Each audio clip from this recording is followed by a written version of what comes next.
चलिए सभी लोगों को नमस्ते और हम लोग शुरुआत करेंगे आज के सेशन का। आज हम लोग 41 नंबर सेट जो कल का आपका हुआ था उसी का डिस्कशन हम करेंगे। आप लोगों के पास 41 नंबर सेट क्वेश्चन होगा और उसका डिस्कशन हम करेंगे, क्योंकि उसमें भी अच्छे लेवल के क्वेश्चंस थे, तो इसको हम करा देते हैं और आज वाला जो होगा कल करा देंगे। ठीक है, तो हम लोग शुरुआत करते हैं। जो रेस्ट बचा हुआ है वो भी हम कोशिश करेंगे समय निकाल करके आपके टेस्ट का डिस्कशन करा देंगे। ठीक है, तो चलिए हम लोग शुरुआत करते हैं। 6 to 8 9 10th में जो आपका ये टेस्ट डेली टेस्ट होता है और उसका डेली डिस्कशन होता है, ये 41 नंबर सेट का डिस्कशन आज हम लोग करने वाले हैं। 41 नंबर टेस्ट सभी लोगों के पास होगा और उसी का डिस्कशन हम लोग आज करेंगे पहले। ठीक है, तो चलिए शुरुआत करते हैं। पहला क्वेश्चन आपके सामने में है और जो पहला क्वेश्चन आपके सामने में है वो आपका यहां पर दे रखा है। पायरलियोमीटर की अगर बात करता है तो आपको ध्यान रखना, पायरलियोमीटर की अगर हम बात करते हैं तो ये रेडिएशन, सोलर के रेडिएशन यानी कि सन का जो रेडिएशन होता है, सन से जो पृथ्वी तक जो एनर्जी पहुंचती है in the form of radiation, उसी का ये मेजरमेंट करता है।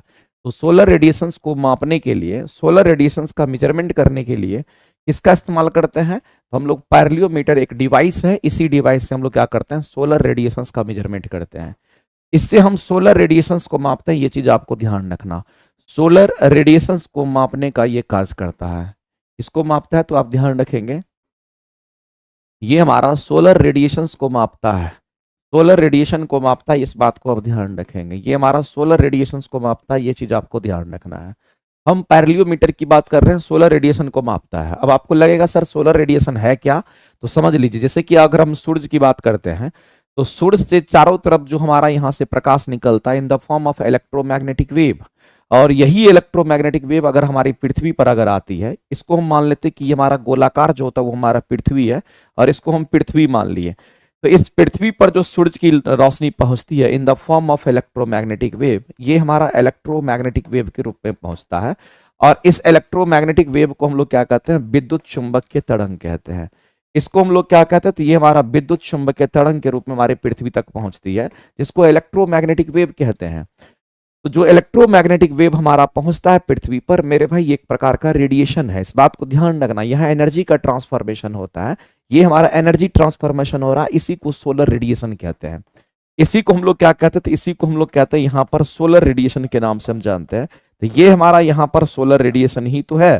तो इसी सोलर रेडिएशंस को मेजरमेंट करने के लिए एक्चुअली में ये वेव के रूप में आता है, लेकिन है क्या? तो सोलर रेडिएशन है, इस बात को ध्यान रखेंगे। जो सन से पृथ्वी तक हमारा रेडिएशन आ जाता है, या रेडिएशन के कारण जो एनर्जी हमारा पृथ्वी तक पहुंचती है, उसको सोलर रेडिएशन कहते हैं। और उसको मेजरमेंट करने के लिए हम लोग पायरलियोमीटर का इस्तेमाल करते हैं। इसीलिए इस क्वेश्चन के अगर आंसर करना होगा तो ऑप्शन नंबर हम लोग क्या करेंगे? तो बी करेक्ट करेंगे। ये वेव है, इलेक्ट्रोमैग्नेटिक वेव हमारा होता है, और इलेक्ट्रोमैग्नेटिक वेव जो विद्युत चुंबकीय तरंग होता है, ये सीधी रेखा में गमन करती है, याद रखिएगा। ये कैसे गमन करती है? याद रखना, ये सीधी रेखा में गमन करती है, ये सीधी रेखा में गमन करते हुए पृथ्वी तक पहुंचती है। सीधी रेखा में गमन करती है, ये चीज आपको ध्यान रखना है। ये सीधी रेखा में गमन करती है और in the form of electromagnetic wave. लेकिन ये जो रेडिएशन हमारे पृथ्वी तक पहुंचता है, उसी को सोलर रेडिएशन कहते हैं। और सोलर रेडिएशन को मापने के लिए हम पायरलियोमीटर डिवाइस का इस्तेमाल करते हैं। इस तरीके से ध्यान रखना। अगर मेरे भाई हम लोग को ध्यान रखना है, अगर इसके तापमान को मापना होगा तो हम लोग पायरोमीटर का इस्तेमाल करते हैं। अगर रेडिएशन टेम्परेचर को अगर मेजरमेंट करना होगा, ये टर्म अलग है, इस बात को ध्यान रखना। ये रेडिएशन टेम्परेचर की हम बात करते हैं। अगर रेडिएशन टेम्परेचर का अगर मेजरमेंट करना होगा तो हम यहां पर इस्तेमाल किसका करेंगे? तो रेडिएशन टेम्परेचर को मापने के लिए आप किसका इस्तेमाल करेंगे? तो यहां पर हम लोग पायरोमीटर का इस्तेमाल करते हैं। यहां पर हम किसका इस्तेमाल करेंगे? तो यहां पर हम लोग यहां पर पायरोमीटर का इस्तेमाल करते हैं। ये पायरोमीटर हमारा क्या है? तो एक थर्मामीटर की तरह होता है। और ये पायरोमीटर क्या करता है? तो यहां पर रेडिएशन टेम्परेचर को मापता है। यहां फोकस कीजिएगा, ये किसको मापता है? ये सोलर रेडिएशन को मापता है। और रेडिएशन टेम्परेचर को मापने की बात करेगा तब हम पायरोमीटर की बात करते हैं, ध्यान रखिएगा। और पायरोमीटर हमारा विदाउट कॉन्टेक्ट, मेरे भाई आप समझ लीजिए कि ये बिना कांटेक्ट में गए ये क्या करता है? तापमान का मेजरमेंट करता है, वो हमारा पायरोमीटर होता है। पायरोमीटर हमारा एक प्रकार का थर्मामीटर होता है। पायरोमीटर चूंकि तापमान मापता है, तापमान कौन मापेगा? थर्मामीटर मापता है। तो पायरोमीटर एक प्रकार का हमारा थर्मामीटर होता है, इस बात को आप ध्यान रखेंगे। ये हमारा क्या करता है, तो कहेंगे ये एक प्रकार का हमारा थर्मामीटर, ये एक प्रकार का हमारा थर्मामीटर होता है। ये चीज आपको ध्यान रखना है। और थर्मामीटर जाहिर सी बात है तापमान ही मापेगा। तो रेडिएशन टेम्परेचर को मापने के लिए पायरोमीटर, और अगर आपसे बोलेगा सोलर रेडिएशन को मापने के लिए तो हम कहेंगे वहां पर पायरोमीटर का इस्तेमाल करते हैं। दोनों अलग चीज है। आगे अगर हम बात करते हैं मेरे भाई, अगर हम लोगों को ये ध्यान रखना है, सन स्पॉट्स की बात करते हैं, तो जो सन के ऊपर स्पॉट्स बनता है, सन के ऊपर जो स्पॉट्स बनता है वो हमारा मैग्नेटिक इफेक्ट के कारण सन स्पॉट्स बनता है। आप देखिएगा जो हमारा सूरज होता है उस पर कहीं कहीं पर दाग धब्बा आपको नजर आता है। ये जो दाग धब्बा हमारा होता है sunspots due to magnetic effect. ध्यान रखेंगे ये किसके कारण होता है, तो ये चीज कई बार क्वेश्चन पूछा गया है, तो आपको ध्यान रखना है ये ड्यू टू मैग्नेटिक इफेक्ट के कारण हमारा ऐसा होता है। ड्यू टू मैग्नेटिक इफेक्ट आप ध्यान रखेंगे। यहां पर मेरे भाई चुंबकीय प्रभाव के कारण हमारा क्या होता है, सन में स्पॉट्स बन जाता है, उसी को कहते हैं सन स्पॉट्स। तो due to magnetic effect sunspots का फॉर्मेशन होता है। लेकिन सोलर रेडिएशन को अगर मापना होगा, ये रेडिएशन को मापने के लिए अगर हम बात करेंगे तब हम यहां पर कहेंगे कि पायरोमीटर होगा। लेकिन अगर रेडिएशन टेम्परेचर को अगर मापना होगा तब हम पायरोमीटर की बात करते हैं। आगे चलते हैं, अगला क्वेश्चन हम लोग देखते हैं। अगला कहता है कि भारहीनता कब होती है। एक बात बताइए मेरे पे, भारहीनता की जब बात आती है इसका मतलब क्या होता है? अगर कोई वस्तु, अगर मान लेते किसी वस्तु का भार निकालते हैं तो भार का मतलब क्या होता है? वस्तु का द्रव्यमान और गुना में क्या करेंगे, जी। दुनिया में जितनी भी वस्तु है, चाहे छोटी वस्तु है या बड़ी वस्तु है, फर्क नहीं पड़ता है। आप किसी भी वस्तु का अगर भार निकालेंगे तो वो m गुना जी ही होगा। इस बात को हमेशा के लिए ध्यान रखिए, फॉर्मूला सबके लिए सेम होगा। अगर आप किसी भी वस्तु का भार निकालते हैं, अगर इस पेन का भार कितना है तो कहेंगे m गुना जी। अगर कहेगा हमारा भार कितना है तो कहेंगे m गुना जी। दुनिया में जितने भी वस्तु आप देखते हैं सभी का भार क्या होता है तो कहेंगे m गुना जी ही होता है। इस बात को आप ध्यान रखना। अगर कोई वस्तु भारहीन होगा, अगर कोई वस्तु भारहीन होगा इसका मतलब भार का मान 0 होना चाहिए। तो मेरे पास द्रव्यमान तो 0 हो नहीं सकता है, क्योंकि किसी भी वस्तु की अगर हम बात करते हैं, अगर वस्तु है तो उसका द्रव्यमान कुछ ना कुछ जरूर होगा, तो इसको तो आप 0 नहीं कर सकते हैं। लेकिन जी का मान 0 हो सकता है। जी का मान 0 कहां होता है, तो जी का मान हमारे स्पेस में 0 होता है। जी का मान 0 कहां होता है, तो जी का मान हमारे पृथ्वी के केंद्र पर 0 होता है। इस बात को ध्यान रखेंगे।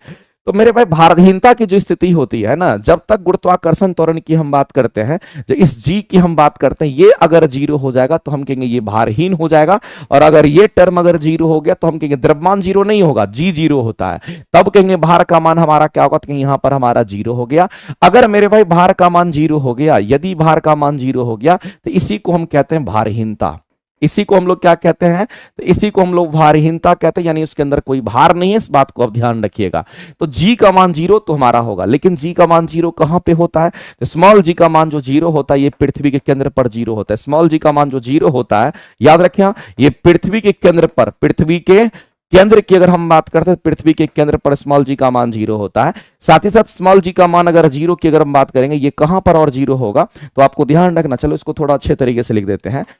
स्मॉल जी की जो वैल्यू है ये 0 कहां पर होता है, पृथ्वी के केंद्र पर होगा। साथ ही साथ स्मॉल जी का मान 0 कहां पर होगा, तो याद रखना मेरे भाई, हम स्पेस की बात करते हैं, हम अंतरिक्ष की बात करते हैं, हम स्पेस की बात करते हैं।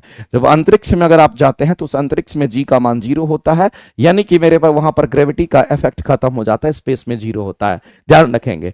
तो अगर गुरुत्वाकर्षण की अगर शून्य स्थिति होगी, गुरुत्वाकर्षण का शून्य स्थिति कहने का मतलब है जो स्मॉल जी की वैल्यू है वो 0 की बात कर रहा है। स्मॉल जी की वैल्यू की क्या बात कर रहा है, तो यहां पर गुरुत्वाकर्षण की शून्य स्थिति कहने का मतलब है कि स्मॉल जी का वैल्यू हमारा 0 होगा। अगर स्मॉल जी का वैल्यू 0 हो गया तो कहेंगे भार का मान 0 होगा, तब आप वहां पर भारहीन फील करेंगे, आपका कोई भार नहीं होगा। इस बात को आप ध्यान रखेंगे। ऑप्शन नंबर ए आपका राइट हो जाएगा।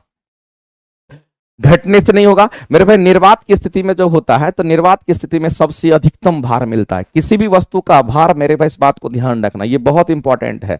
हम किसकी बात कर रहे हैं, तो हम किसी भी वस्तु की हम बात कर लेते हैं। चलो इसमें ऐसे लिखते हैं, यहां पर हम किसी भी वस्तु का भार, ध्यान रखना मेरे भाई, किसी भी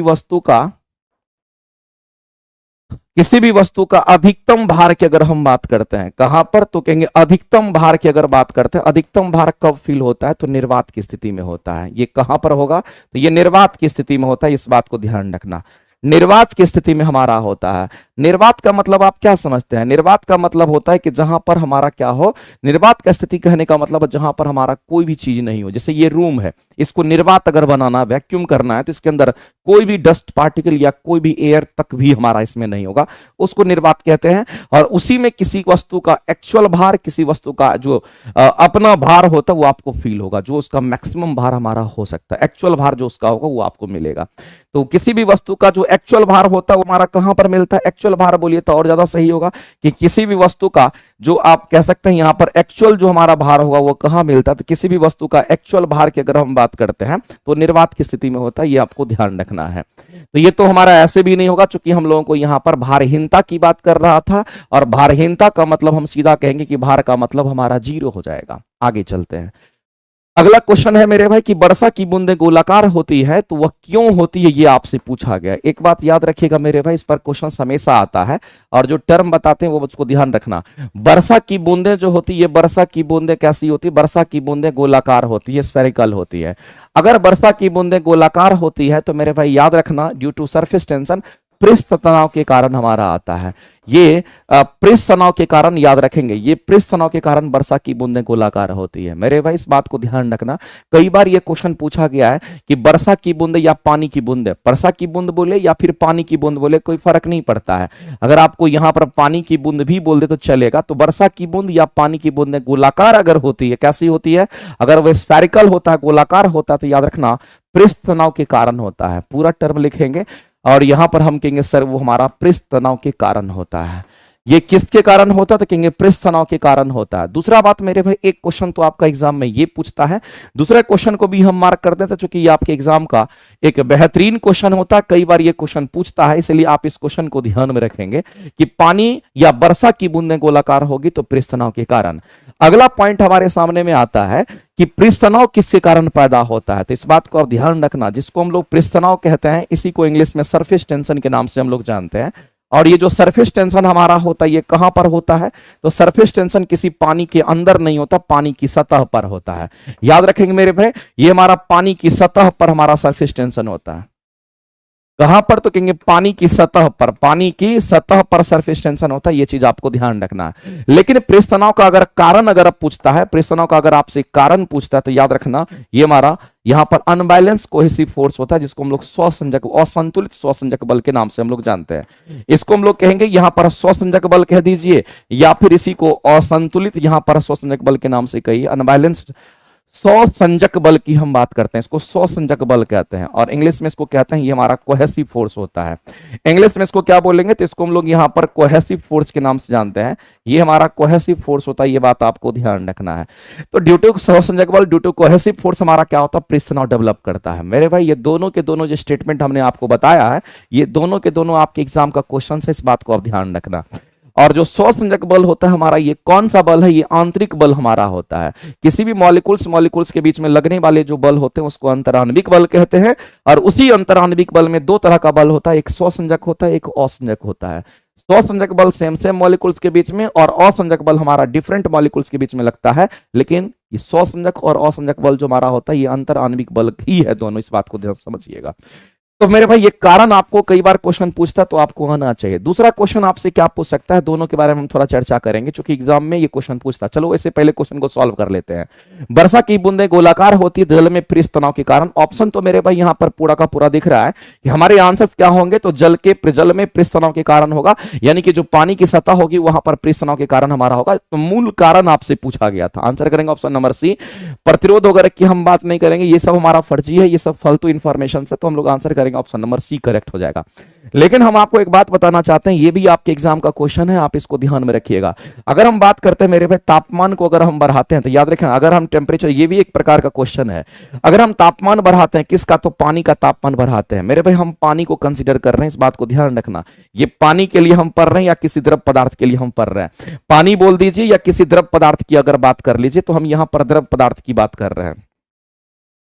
अगर द्रव पदार्थ के लिए अगर हम लोग देखना चाहते हैं, कोई भी द्रव पदार्थ हमारा काय नहीं हो, अगर उसके तापमान को बढ़ाते हैं तो याद रखना पृष्ठ तनाव का मान घटता है। हमेशा के लिए याद रखना है कि अगर तापमान बढ़ाओगे तो पृष्ठ तनाव का मान घटता है, और जब पृष्ठ तनाव का मान घटता है मेरे भाई, तो याद रखना कि इसके अंदर स्वसंजक बल का मान भी घटता है। किसका मान घटेगा तो कहेंगे स्वसंजक बल का मान भी घटता है, ये बात आपको ध्यान रखना है। लेकिन एक और बात याद रखिएगा मेरे भाई, जो पृष्ठ तनाव का मान हमारा जीरो कब होता है, ये जीरो कब हो जाता है, तो याद रखना मेरे भाई, एक टेम्परेचर हमारा होता है जिसको क्रिटिकल टेम्परेचर कहते हैं, एक तापमान होता है जिसको हम लोग क्या बोलते हैं, क्रिटिकल टेम्परेचर कहते हैं। और याद रखना कि क्रिटिकल टेम्परेचर पर पृष्ठ तनाव की वैल्यू जीरो होती है, ये कई बार क्वेश्चन पूछा गया है। क्रिटिकल टेम्परेचर पर पृष्ठ तनाव का जो मान होता है, पृष्ठ तनाव का जो मान होता है वो हमारा शून्य होता है, ये बात आपको ध्यान रखना है। तो ये दो जो पॉइंट्स अलग से हम लिखा है, ये आपके एग्जाम का मेरे भाई एकदम टू द पॉइंट आपके एग्जाम में आता है, सबका रीजन है, सबको समझिए। और क्वेश्चंस आपके एग्जाम में आएंगे तो आपको ये बशर्ते कि आपको किसी भी सूरत में आना चाहिए, तब जाकर के आप प्रॉपर आंसर कर पाएंगे। तो ये भी अलग से ध्यान में रख लीजिएगा। किसी भी द्रव पदार्थ को गर्म अगर करिएगा तो उसका पृष्ठ तनाव हमेशा कम होगा, और जब पृष्ठ तनाव कम होता है तो कहते हैं उसका स्वसंजक बल हमारा कम हो जाता है, ध्यान रखिएगा। और क्रिटिकल टेम्परेचर हमारा वह टेम्परेचर होता है जिस टेम्परेचर के ऊपर हमारा पानी फेज चेंज नहीं करता है, क्योंकि पानी की तीन ही अवस्था होती है, ठोस, द्रव और गैस। उसके ऊपर गैस ही होगा, उसके ऊपर हमारा वो फेज चेंज नहीं कर पाता है, इसीलिए हम कहते हैं उसके ऊपर हमारा कोई सतह नहीं बनता है, तो हमारा पृष्ठ तनाव की वैल्यू जीरो हो जाती है। और भी बहुत सारी कहानियां, लेकिन हम लोग को सिंपल वे में समझना है, जितना बात आपको बताया है। आगे चलते हैं, अगला क्वेश्चन हमारे सामने में है। अगर हम वाष्प की बात करते हैं मेरे भाई, भाप से हाथ में अधिक जलन फील होता है अपेक्षाकृत उबलते जल की बात करते हैं। जबकि उबलता जल की अगर हम बात करते हैं तो उबलता जल हमारा जो बॉइल वाटर होता है, आपको ध्यान रखना मेरे भाई, अगर हम यहां पर बॉइल वाटर की बात करते हैं, या फिर हम अगर बात करते हैं बॉइलिंग पॉइंट ऑफ वाटर की बात करते हैं, यदि हम बॉइलिंग पॉइंट ऑफ वाटर की बात करते हैं, यदि हम बॉइलिंग पॉइंट ऑफ वाटर की बात करते हैं, H2O की बात करते हैं, ये सबको पता होगा कि इसकी वैल्यू 100 डिग्री सेल्सियस होता है। इसमें मेरे भाई किसी को दिक्कत नहीं होगा। और दूसरी बात आपको ये भी पता होगा, अगर हम लोग इवेपोरेशन ऑफ वाटर की अगर बात करते हैं तो इवेपोरेशन ऑफ वाटर भी हमारा कितने डिग्री सेल्सियस पर होता है, तो आपको ये भी पता होगा। इवेपोराइजेशन की अगर हम बात करते हैं, इवेपोराइजेशन की अगर हम बात करते हैं, ये भी कितने डिग्री सेल्सियस पर होता है। वाष्पीकरण, पानी का जो वाष्पीकरण होता है वो भी कितने डिग्री पर होता है। तो याद रखिएगा, जो पानी का वाष्पीकरण हमारा होता है, या पानी जो वाष्पीकृत हमारा होता है, इवेपोरेट करता है, पानी का वाष्पीकरण की अगर हम बात करते हैं तो ये हमारा पानी का वाष्पीकरण, ये भी हमारा 100 डिग्री सेल्सियस पर होता है। फिर भी मेरे भाई इससे अधिक जलन फील होता है, इससे कम जलन फील होता है। पानी का वाष्पीकरण, या फिर आप ऐसे कह सकते हैं पानी की वाष्प, या फिर आप ऐसे समझिए मेरे भाई, हम वाष्प की बात करते हैं। ये बॉइलिंग पॉइंट हमारा हो गया। अब हमें यहां पर क्या मिलेगा, तो हम कहेंगे यहां पर हम लोग सीधा कहते हैं हम वाष्प की बात करते हैं। अगर हम वाष्प की बात करते हैं, जिसको हम स्टीम कहते हैं, वाष्प को ही स्टीम कहते हैं, और स्टीम को ही हम क्या कहते हैं, भाप भी कहते हैं, ध्यान रखिएगा। ये स्टीम, ये भाप जो हमारा होता है, ये भी कितने डिग्री सेल्सियस पर मिलता है, तो 100 डिग्री सेल्सियस पर। मेरे भाई उबलता हुआ जो पानी है, ये उबलता हुआ जो जल है, ये भी कितने डिग्री पर मिलता है, तो आपको ध्यान रखना है कि उबलता हुआ जो जल होता है, अगर उबलता हुआ जल की बात करते हैं तो वो भी कितने डिग्री सेल्सियस पर होगा, तो 100 डिग्री पर होगा। और वाष्प की बात करेंगे तो ये भी हमारा कितने डिग्री पर, तो 100 डिग्री पर होता है। फिर भी ऐसा क्यों होता है, ऐसा क्या होता है कि इसको छूते हैं तो ज्यादा जलन फील होता है और उसको छूते हैं तो कम जलन फील होता है, ऐसा क्यों होता है, जबकि तापमान दोनों का सेम है। तो मेरे भाई यहां पर एक कंसेप्ट है, उस कंसेप्ट को समझने का कोशिश कीजिएगा कि अगर हम पानी की बात करते हैं तो पानी हमारा क्या होता है, जब हम पानी को गर्म करते हैं तो पानी यहां पर हमारा द्रव अवस्था से किसमें, तो कहेंगे वाष्प की अवस्था में परिवर्तित होता है। पानी हमारा द्रव की अवस्था से वाष्प की अवस्था में परिवर्तित होता है, लेकिन पानी का तापमान भी 100 डिग्री सेल्सियस होता है और वाष्प का भी तापमान हमारा 100 डिग्री सेल्सियस होता है। लेकिन मेरे भाई आप दोनों में डिफरेंस यहां पर देख पा रहे होंगे कि पानी द्रव की अवस्था में और वाष्प हमारा गैस की अवस्था में होता है। पानी हमारा लिक्विड फेज में होता है और जो वाष्प होता है हमारा ये गैसेस फेज में होता है। मेरे भाई तापमान दोनों का समान है, लेकिन दोनों की अवस्था अलग अलग है। इसका मतलब है कि अगर दोनों का तापमान सेम है, अलग अवस्था अगर अलग अलग है, तो इसका मतलब है यहां पर कहीं ना कहीं गुप्त उष्मा देना पड़ा होगा। और ये गुप्त उष्मा तब आता है मेरे भाई, जब ये गुप्त उष्मा तब आता है जब तापमान समान होता है और अवस्था को बदलने की बात आती है, अवस्था में परिवर्तन करने की बात आती है, तो वहां पर गुप्त उष्मा का कंसेप्ट आता है। तो ये गुप्त उष्मा इसके पास ना करके गुप्त उष्मा इसके पास चला जाता है। इसका मतलब है इस वाष्प के साथ, इस वाष्प के पास एक्स्ट्रा गुप्त उष्मा होता है। इसके पास क्या होता है, एक्स्ट्रा गुप्त उष्मा होता है, याद रखेंगे। इसके पास एक्स्ट्रा गुप्त उष्मा पाया जाता है और एक्स्ट्रा जो गुप्त उष्मा हमारा होता है ना, एक्स्ट्रा जो इसके पास गुप्त उष्मा होता है उसी से हमें जलन फील होती है, इसलिए एक्स्ट्रा जलन आपको फील होता है। इसलिए भाप शरीर में घुस जाता नहीं। भाप में क्या होगा, कहेंगे भाप में गुप्त उष्मा एक्स्ट्रा पाया जाता है, इसीलिए हम कहते हैं कि जलन फील करते हैं, और ऐसा इसलिए होता है जबकि दोनों का टेम्परेचर ऑलमोस्ट सेम ही है। ध्यान रखेंगे, जो आपने गुप्त उष्मा दिया फेज चेंज कराने के लिए वो इसके पास चला जाता है, इसलिए आप इससे यहां पर क्या करते हैं तो गर्म ज्यादा फील करते हैं, जलते ज्यादा है, यही इसका रीजन होता है। आगे चलते हैं, साबुन के पतले झाग चमकदार के रंग में बनना। मेरे भाई आप देखते होंगे कि साबुन का जो पतला झाग होता है आपको पूरा चमकीला दिखाई देता है, दैट इज इंटरफेरेंस की बात करते हैं, जिसको हम लोग क्या बोलते हैं, इंटरफेरेंस कहते हैं। आपको ध्यान रखना, अगर इस क्वेश्चन का अगर आंसर करेंगे तो इंटरफेरेंस जहां पर हमारा होगा वही हमारा राइट आएगा। डिस्पर्सन तो नहीं होगा। डिस्पर्सन हमारा क्या होता है कि 7 रंगों में बिखर जाना, उसको डिस्पर्सन कहते हैं। तो जहां जहां डिस्पर्सन है वो हमारा नहीं होगा। 2 ऑप्शन हमारा ऐसे ही एलिमिनेट हो गया। मेरे भाई हम कहेंगे व्यतिकरण की घटना के कारण हमारा होता है, तो इस बात को ध्यान रखना कि मल्टीपल रिफ्लेक्शन तो हमारा होगा ही होगा, साथ साथ हमारा इंटरफेरेंस भी होता है। तो अगर कभी भी अगर आपको बोलता है कि साबुन का जो झाग होता है वो आपको चमकीला दिखाई देता है, तो याद रखिएगा ये हमारा किसके कारण होता है, तो हम कहेंगे पूर्ण आंतरिक, सॉरी ये किसके कारण होगा, तो कहेंगे इंटरफेरेंस के कारण हमारा होता है। चमकदार रंग अगर हमें प्राप्त होता है, ये अलग अलग रंग नहीं बोल रहा, ये चमकदार रंग की बात कर, अलग अलग रंग में हम इसको आंसर करते तब तो आंसर डिस्पर्सन की हम बात करते, लेकिन यहां पर चमकदार रंग की बात करता है, तो आपको ध्यान रखना है यहां इंटरफेरेंस हमें प्राप्त होता है। चमकदार रंग कहने का मतलब यह होता है मेरे भाई कि आपको पता होगा जब हम इंटरफेरेंस की बात करते हैं, हम किसकी बात करते हैं, तो हम यहां पर इंटरफेरेंस की बात करते हैं। और ये एक बहुत ही मोस्ट सिंपलेस्ट वे है कि अगर हम इंटरफेरेंस को समझते हैं, जिसको हम यहां पर व्यतिकरण के नाम से जानते हैं, अगर हम व्यतिकरण की बात करते हैं तो इसी में होता है मेरे भाई, एक हमारा होता है संपोषी व्यतिकरण। हम ज्यादा नहीं बताएंगे, बस काम का चीज बताएंगे। यहां पर संपोषी व्यतिकरण की हम बात करते हैं। अगर संपोषी व्यतिकरण की बात करते हैं तो इसको हम लोग बोलते हैं कंस्ट्रक्टिव इंटरफेरेंस के नाम से जानते हैं। इसको हम लोग क्या बोलेंगे, तो इसको हम लोग यहां पर कंस्ट्रक्टिव इंटरफेरेंस कहते हैं। ये चीज आपको ध्यान रखना है, ये हमारा कंस्ट्रक्टिव इंटरफेरेंस होता है, जिसको हम लोग क्या बोलते हैं, संपोषी व्यतिकरण होता है। एक्चुअली में जब हम लोग जानते हैं तो हम लोग को ये बात पता होना चाहिए कि संपोषी व्यतिकरण में क्या होगा, तो मान लेते हैं एक प्रकाश की वेग ऐसे चली, संपोषी व्यतिकरण में क्या होता है कि एक और प्रकाश की वेग चलेगी और ये उसको और भी बड़ा कर देता है। जब और बड़ा कर देगा तो होगा क्या मेरे भाई, तो इसके आयाम बढ़ जाते हैं। पहले इतना ही आयाम था, अब इसका आयाम बढ़ करके इतना हो गया। अब मेरे भाई हम लोग जानते हैं कि जो इंटेंसिटी होता है, जो लाइट ऑफ इंटेंसिटी की हम बात करते हैं, जब लाइट ऑफ इंटेंसिटी की हम बात करते हैं, ये समानुपाती होता है हमारा किसका, तो एम्पलीट्यूड के स्क्वायर का समानुपाती होता है। तो ये हमारा लाइट, ये हमारा इंटेंसिटी ऑफ लाइट की हम बात करते हैं। हम इंटेंसिटी ऑफ किसकी बात कर रहे हैं, तो लाइट की बात करते हैं। यानी कि जो प्रकाश की तीव्रता होती है वो एम्पलीट्यूड के बढ़ने से ये बढ़ जाता है। इसका मतलब है मेरे भाई एक दूसरे के ऊपर सुपर इंपोज कर दिया, ब्लू वाला भी ऊपर, हमारा लाल वाला भी ऊपर ही चला गया, तो एक दूसरे को सुपर इंपोज कर दिया। और हम लोग जानते हैं कि जब कभी भी इंटरफेरेंस की बात आती है ना, तो यहां पर एक बात याद रखना मेरे भाई कि इस तरीके से हम लोग कहते हैं कि एक वेव दूसरे वेव पर हमारा सुपर इंपोज कर जाता, ऊपर आ जाता है। तो एक ही तरफ ऊपर सुपर इंपोज कर देगा तो इसके वेव, इसके आयाम को और बढ़ा देगा। जब आयाम मेरे भाई यहां पर बढ़ेगा तो हम सीधा कह सकते हैं जैसे ही एम्पलीट्यूड इसका बढ़ेगा तो कहेंगे इंटेंसिटी उसकी बढ़ जाएगी, और इंटेंसिटी बढ़ने का मतलब होता है प्रकाश चमकीला दिखाई देता है। इसीलिए अगर चमकदार रंग की अगर बात करेगा तो समझ लेना कि ये आपको अलग अलग कलर की बात नहीं कर रहा, प्रकाश चमकीला होने की बात कर रहा, ब्राइटनेस ज्यादा हो गया। इसका मतलब है कि कहीं ना कहीं उसका एम्पलीट्यूड बढ़ गया, एम्पलीट्यूड के बढ़ने से उसकी इंटेंसिटी ऑफ लाइट बढ़ गई। इसका मतलब है मेरे भाई हमारे इंटरफेरेंस में होगा, और हम कहेंगे स्वपोषी जब हमारा व्यतिकरण होता है तो वहां पर ये देखने को मिलता है। इसलिए हम लोग ये आंसर करेंगे। और रिफ्लेक्शन भी होगा, बार बार रिफ्लेक्शन होगा तो आपको और चमकीला नजर आता रहेगा, इस बात को ध्यान रखना। मल्टीपल रिफ्लेक्शन के साथ साथ हम कहेंगे इंटरफेरेंस की घटना घटती है, तो ऐसा देखने को मिलता है। इसका मोस्ट एप्रोप्रिएट आंसर हमारा ऑप्शन नंबर ए हमारा करेक्ट हो जाएगा। आगे चलते हैं, अगला क्वेश्चन हम लोग देखते हैं। मेरे भाई ये वाला जो क्वेश्चन है, इसके क्वेश्चन के आंसर्स आप सभी लोग करके बताइएगा एक बार जल्दी से, फास्ट। जितने लोग लाइव देख रहे हो सभी लोग इस क्वेश्चन के आंसर करके बताओगे कि क्या इस क्वेश्चन का आंसर हमारा होगा। कहता है एक 2 सेंटीमीटर लंबी वस्तु को एक 10 सेंटीमीटर फोकस दूरी वाले अवतल दर्पण, मेरे भाई दर्पण कैसा है, सबसे पहले तो हम दर्पण को पहचानेंगे। अगर किसी को लगता होगा कि मेरी थ्योरी बहुत वीक है तो मैं आपसे अनुरोध करता हूं, मैं आपको कहना चाहता हूं, अगर आपको लगता है कि मुझे साइंस नहीं समझ में आ रहा है तो आप थोड़ा देर के लिए आप सोचिएगा कि आप बहुत गलती कर रहे हैं, आप अपने लाइफ से खेल रहे हैं, क्योंकि यही समय है जिस समय में आप अपने आप को इंप्रूव कर सकते हैं। अगर आपको लगता है कि आपके घर में आपकी पढ़ाई नहीं हो पाती है जितना करना चाहिए, क्योंकि पता है आपको कम से कम 12 घंटा, मिनिमम 12 घंटा आपको मेहनत करना पड़ेगा।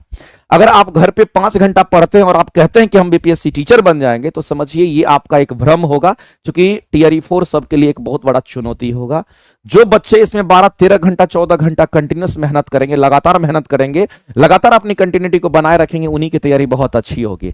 तो मैं आपसे कहना चाहता हूं कि जो लोग लगता है कि हम घर पर नहीं पढ़ पाते हैं, तो ये मत सोचिएगा कि हम पटना कैसे रहेंगे, हमारी पढ़ाई कैसी होगी, हम वहां पर खाना कैसे खाएंगे, तो फिर आप पढ़ लिए और पढ़ना बाकी रह गया। हम आपसे कहना चाहेंगे कि आप आइए, यहां पर एक एक सुविधा आपको हर चीज मिल जाएगी। यहाँ पर इतने तरह की क्लासेस चलती है। अगर आपकी थ्योरी की क्लासेस वीक है तो आप ऑफलाइन की क्लासेस कर लीजिए। 3-4-5 महीना का समय है, अपने आप को बना लीजिए, नहीं तो फिर आमने सामने वाले के पास आपके पास कोई शब्द नहीं रह जाएगा बोलने का, और जिंदगी में कभी आपको ऐसा लगेगा कि हमने ये काम नहीं किया। होना न होना अलग बात है, लेकिन अगर आप कर लीजिएगा तो आपको वो रिग्रेट नहीं रहेगा। तो अगर आप पटना से बाहर कहीं हैं और अगर आपको लगता है कि पटना आकर के तैयारी करें, तो आप आइए हमारे ऑफलाइन बैच में भी आइए। ऑफलाइन की जो क्लासेस हैं आपको अभी रिसेंट में स्टार्ट हुआ, और सरस्वती पूजा के बाद दूसरी बैचेज भी आपके सामने आ जाएगी। 6 to 8, 9, 10th का जो बैचेज है साइंस के लिए, तो अभी तो एक क्लास चल रहा है जो कि आपका फुल चल रहा है, और दूसरी क्लासेस सरस्वती पूजा के बाद आएगी। अगर किसी को लगता है कि हमको आना है पटना तो आप आ जाइए, मोस्ट वेलकम है। विघ्नावारी सेंटर पर आपको ऑफलाइन की क्लासेस हम प्रोवाइड करेंगे, और बेहतरीन कंटेंट भी मिलेगा। यहाँ पर टेस्ट वेस्ट की सुविधा, सारी सुविधाएं आपको मिल जाएगी। आसपास में गर्ल्स हॉस्टल, बॉयज हॉस्टल बहुत सारे हैं। कभी किसी को कोई रिग्रेट नहीं कि हम जाएंगे तो कैसे रहेंगे, नहीं तो फिर आप रह लिए और फिर आप पढ़ लिए, नहीं तो आप फिर आपको लगेगा कि घर में है और कुछ चीज छूट रहा है, ऐसा फील होगा। आपको लगेगा कि हम कर लेंगे, लेकिन बाद में एहसास होता है लोगों को कि हमने गलती करा। ठीक है, इसलिए अगर आप किसी को लगता भी है कि हमको ऑफलाइन क्लासेस करनी है तो आप प्लेटफॉर्म आप आइए, और आपका मोस्ट वेलकम है। यहां पर सारी क्लासेस आपको दी जाएगी। अगर हम बात करते हैं एक 2 सेंटीमीटर लंबी वस्तु को 10 सेंटीमीटर फोकस दूरी वाले अवतल दर्पण से 15 सेंटीमीटर की दूरी पर स्थापित करना। मेरे भाई ये बात क्लियर हो गया है कि अवतल दर्पण है। दूसरी बात ये भी क्लियर हो गया है कि वस्तु को एक 10 सेंटीमीटर फोकस दूरी वाले, यानी कि फोकस दूरी कितना है, तो ये भी क्लियर हो गया कि जो फोकस दूरी हमारा वो 10 सेंटीमीटर हमारा होगा। और कहता कि फोकस दूरी वाले किसको, तो वस्तु की बात कर रहा है। मेरे भाई इस बात को समझिएगा, यहां पर किसकी बात कर रहा है, तो वस्तु को 15 सेंटीमीटर दूरी पर क्या करता है, स्थापित करना है। तो किसको स्थापित करने की बात कर रहा है, तो हम कहेंगे वस्तु को स्थापित करने की बात कर रहा है। तो बताइए कि प्रतिबिंब दर्पण से कितनी दूरी पर बनेगा। मेरे भाई प्रतिबिंब जो उसका बनेगा वो दर्पण से कितनी दूरी पर बनेगा, ये आपसे क्वेश्चन पूछा गया है। कुछ नहीं है, बहुत ही सिंपल वे है इस क्वेश्चन को सॉल्व करने का। सबसे पहले तो आप ये समझिए कि दर्पण कैसा, तो कहेंगे यहां पर हम अवतल दर्पण की बात करेंगे। और अगर हम अवतल दर्पण की बात करते हैं तो मेरे भाई इस बात को आप समझने की कोशिश कीजिए कि अवतल दर्पण हमारा चम्मच के आकार का ऐसा अवतल दर्पण हमारा होता है। इस डायग्राम को आप मेरे भाई आराम से बना सकते हैं, इसमें कहीं से कोई परेशानी वाली बात नहीं है। इसको आप मान लीजिए कि हमारा ये अवतल दर्पण है। और ये सब बेसिक चीज तो अगर आपको आता है तो ठीक है, नहीं आता है तो आपको क्लियर वे में हम कहना चाहते हैं कि इसकी क्लासेस जरूर आप करिए, ये बहुत बेनिफिट आपको होगा। तो यहां से हम क्या करते हैं, एक लाइन हम ड्रॉ करते हैं, और वो लाइन हमारा क्या होता है, इसको हम प्रधान अक्ष कहते हैं, प्रिंसिपल एक्सिस कहते हैं। ये काल्पनिक रेखा के रूप में होता है, याद रखना ये कोई वास्तविक रेखा नहीं, ये काल्पनिक रेखा होता है। और ये अवतल दर्पण चम्मच के आकार का होता है। इधर हमारा पेंट किया हुआ है इसलिए हैचिंग मार्क हमने दिखाया। इधर हमारा परावर्तक सतह होता है। तो 2 सतह होगा, एक परावर्तक सतह, एक हमारा पेंट किया हुआ भाग होता है। अब ये दर्पण के पीछे का हिस्सा है, ये दर्पण के आगे का भाग होता है। मेरे भाई वस्तु जब भी रहेगा तो वस्तु हमेशा लेफ्ट साइड में रहता है, लेकिन प्रतिबिंब हमारा उधर भी बन सकता है, प्रतिबिंब हमारा इधर भी बनेगा। अगर प्रतिबिंब उधर बनेगा तो दर्पण के पीछे बनेगा, दर्पण का पीछे मतलब पॉलिश के वो भाग में बनेगा तो हम कहेंगे काल्पनिक बनेगा। अगर दर्पण के इधर अगर बनेगा तो उसको हम वास्तविक कहते हैं। अब यहां पर मामला आता है कि इस पॉइंट को क्या कहेंगे, जो बीचों बीच पास करता है इसको पोल कहते हैं, ध्रुव कहते हैं। दूसरी बात ध्यान रखना, अगर कर्व ऐसे है तो जिधर मुड़ा हुआ है, जिधर मुड़ा हुआ उधर ही सेंटर होगा, उधर सेंटर नहीं हुआ, इधर मुड़ा हुआ। देखिए ये आपका ऐसे मुड़ा हुआ था, इधर सेंटर होगा, तो हम कहेंगे कहीं ना कहीं सेंटर इसका यहां पर होगा। और सेंटर और पोल के बीच में हमारा क्या होता है, उसका मुख्य फोकस होता है। और इधर कहीं ना इनफाइनाइट डिस्टेंस, इधर भी हमारा इनफाइनाइट डिस्टेंस होता है। ये तो कम से कम आपको आना चाहिए। अब मेरे भाई फोकस दूरी की आपसे बात कर रहा है, कितना सेंटीमीटर फोकस दूरी दे रखा है। साइन कन्वेंशन को थोड़ा सा जान लीजिए, जो कि क्वेश्चन सॉल्व करने में आपको हेल्प करेगा। आप यहां पर कहेंगे साइन कन्वेंशन यूज करेंगे। सर साइन कन्वेंशन कुछ नहीं है, जो मैथमेटिक्स में आप यूज करते हैं नंबर सिस्टम में वही यूज करना। जैसे आप यहां पर ओरिजिन मानते हैं वैसे यहां पर आप पोल मानिए, और आपको यहां दिख जाएगा, यहां पर इस तरीके से खींच दीजिए, यहां इस तरीके से खींच दीजिए। अगर इस पोल से आप राइट जाएंगे तो पॉजिटिव लेंगे, इस पोल से अगर इधर आएंगे तो नेगेटिव लेंगे। जैसे हम इधर की ओर जाते हैं तो हम प्लस का साइन लेते हैं, और जब इधर की तरफ जाएंगे तो नेगेटिव साइन लेते हैं। तो जब आप पोल से इधर जाओगे तो प्लस होगा, पोल से इधर जाओगे तो माइनस होगा। एक बात बता दो मेरे भाई, अगर हम कोई भी दूरी मापते हैं तो कहां से मापते हैं, तो हमने आपको कई बार बताया है थ्योरी की क्लासेस में कि कोई भी दूरी अगर मापते हैं तो हम पोल से मापते हैं। पोल से मुख्य फोकस तक की दूरी को फोकस दूरी कहते हैं। एक बात बताइए मेरे भाई, जब हम इधर की ओर आ रहे हैं तो फोकस दूरी नेगेटिव होगा कि पॉजिटिव होगा। जब इधर जाएंगे तो पॉजिटिव, यहां से इस जगह से इधर आएंगे तो नेगेटिव, इधर जाएंगे तो नेगेटिव। इसका मतलब ये क्लियर हो गया कि फोकस दूरी का मान नेगेटिव होगा और अवतल दर्पण की फोकस दूरी हमेशा ही नेगेटिव होगी। इस बात को भी मेरे भाई हम लोग मानते हैं, क्योंकि फोकस हमारा इधर है तो फोकस दूरी हमेशा इधर ही होगा। लेकिन कितना सेंटीमीटर लेना, तो साइन कन्वेंशन में 10 मान के चलना और हम कहेंगे यहां पर -10 सेंटीमीटर हम लोग को लेना पड़ेगा। अब कह रहा है कि वस्तु जो हमारा है वो कितनी दूरी पर, 15 सेंटीमीटर की दूरी पर। वस्तु तो हमारा इधर ही रहेगा और जब वस्तु इधर ही रहेगा तो वस्तु किसी भी सूरत में नेगेटिव ही होता है, तो वस्तु की दूरी को यू से दिखाते हैं और वह कितना, तो -15 सेंटीमीटर ही होगा। इसमें कहीं से कोई दिक्कत नहीं है।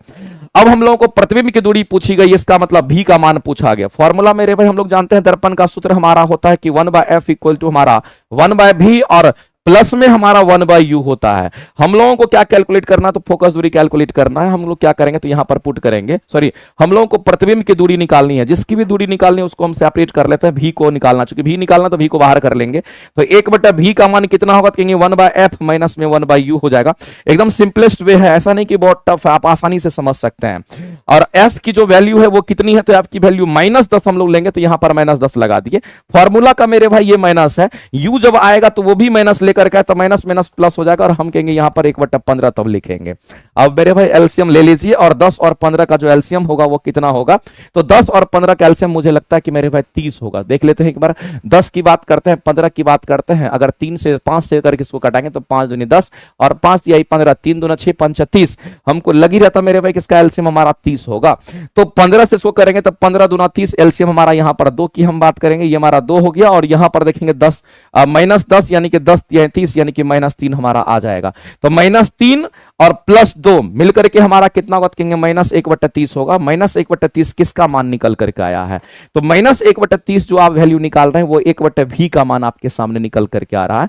-1/30 हमारा 1/v का मान है।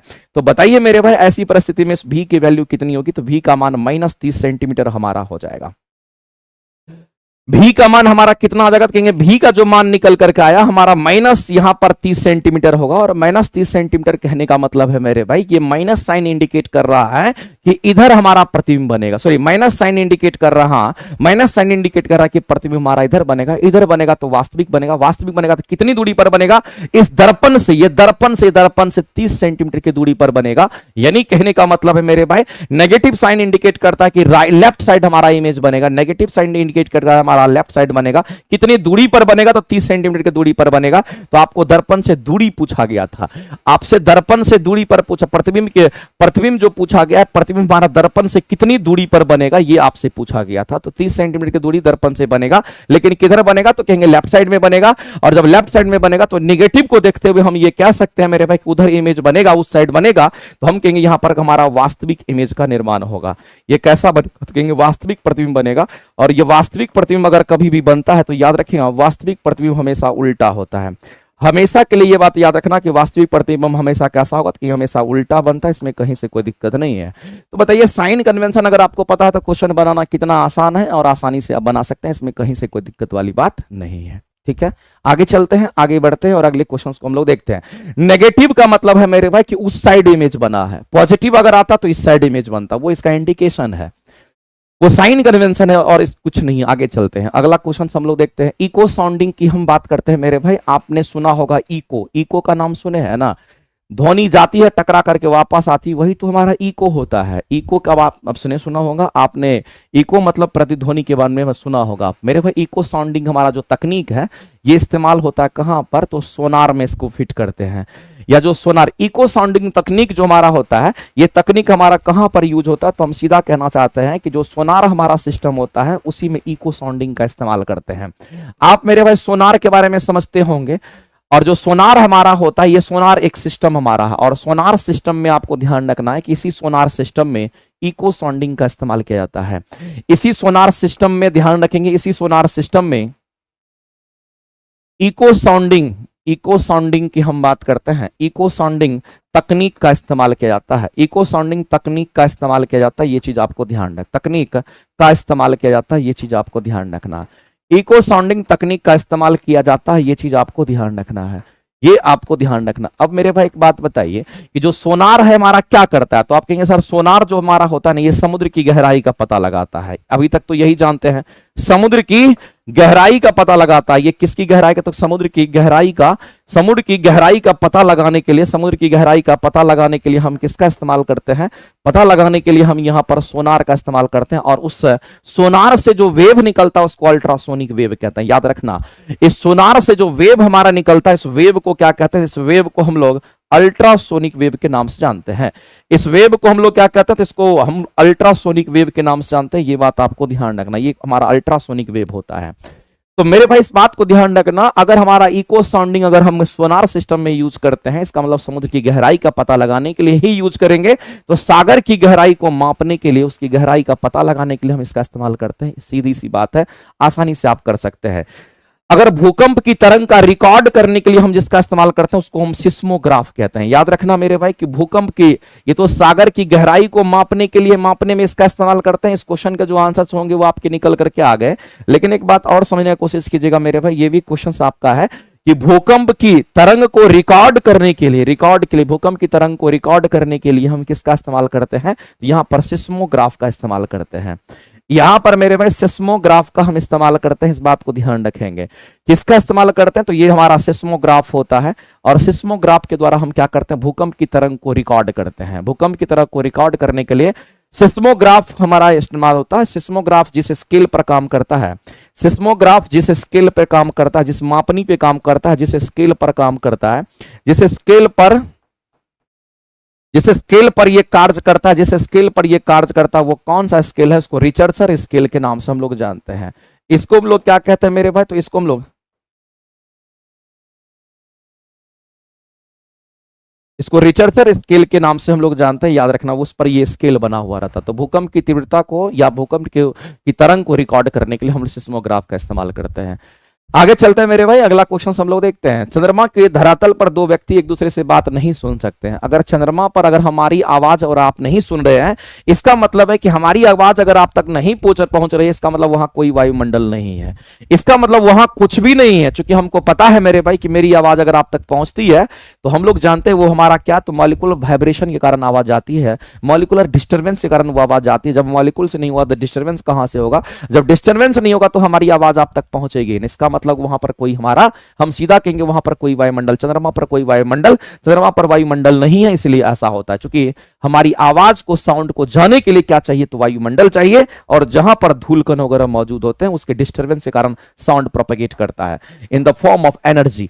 अगर बात करते हैं अगला क्वेश्चन, यदि चुंबकीय छड़ को, मेरे भाई यहां पर मैग्नेटिक एक हमारा रेड है, एक चुंबकीय छड़ की बात कर रहा है, यदि एक चुंबकीय छड़ के उत्तरी या दक्षिणी ध्रुव के पास, एक मेरे भाई हमारे पास क्या है? तो कहेंगे यहां पर चुंबकीय छड़ है जिसमें हमारा उत्तरी ध्रुव और दक्षिणी ध्रुव मौजूद है। बिल्कुल सही बात है।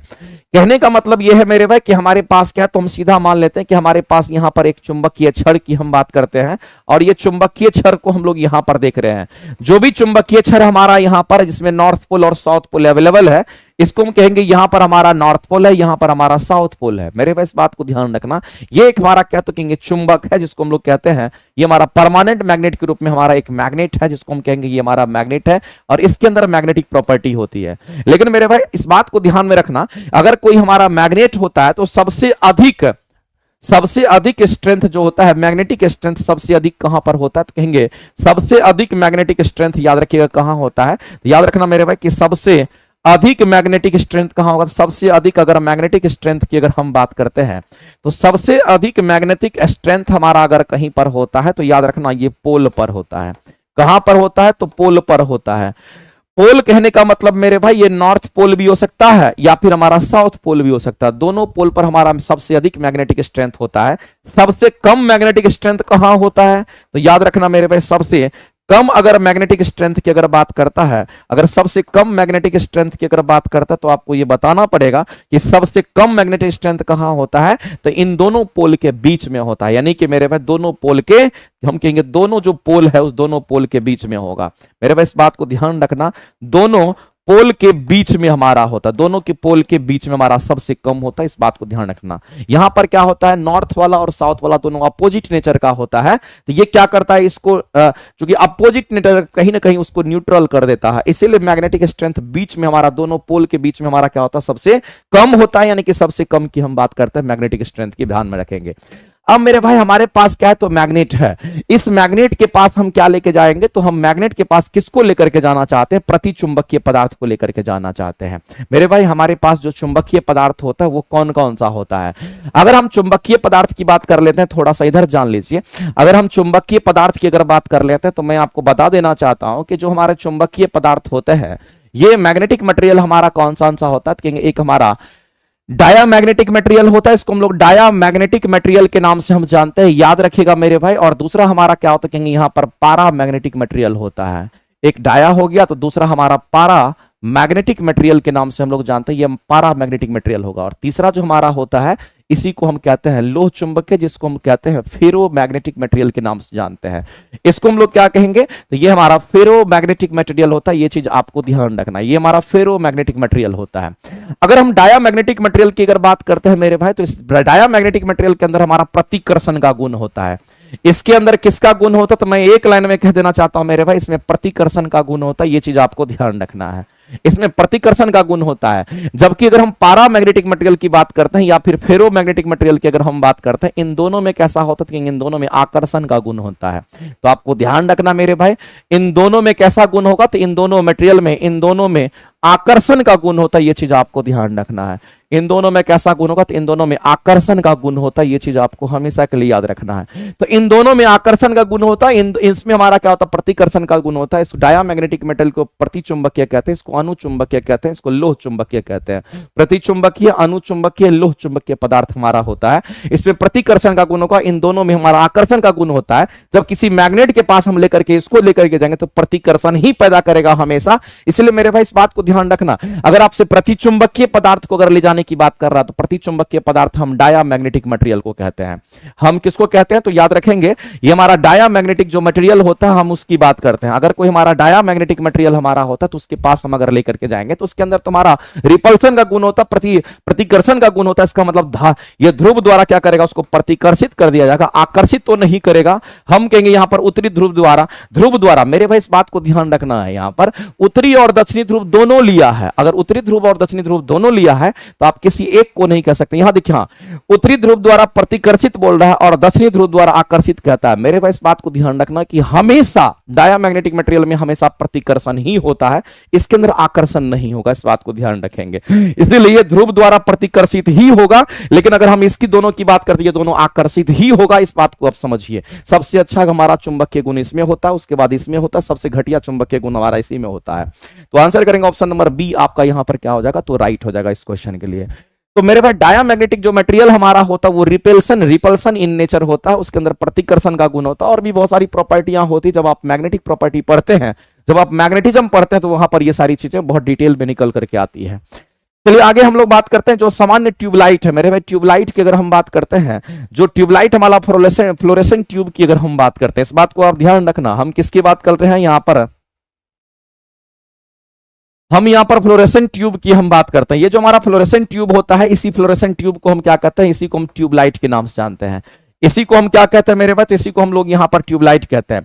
मेरे भाई एक बात जान लीजिए कि फ्लोरेसेंट ट्यूब हमारा जो होता है ये निम्न दाब पर, ध्यान रखना फ्लोरेसेंट ट्यूब में आपको ध्यान रखना है, फ्लोरेसेंट ट्यूब में निम्न दाब पर, ध्यान रखेंगे किस पर, तो निम्न दाब पर हम कहेंगे यहां पर मरकरी वेपर के साथ में आर्गन गैस को फिल किया जाता है। किसको, तो हम कहेंगे यहां पर मरकरी वेपर की हम बात करते हैं। हम किसकी बात कर रहे हैं, तो मरकरी वेपर के साथ हमारा क्या होता है, कहेंगे मरकरी वेपर के साथ आर्गन गैस को फिल किया जाता है। मरकरी वेपर के साथ किसको, तो यहां पर ध्यान रखना है कि आर्गन गैस को फिल किया जाता है, आर्गन गैस को उसमें फिल किया जाता है। इस बात को आप ध्यान रखेंगे, उसमें आर्गन गैस को फिल किया जाता है।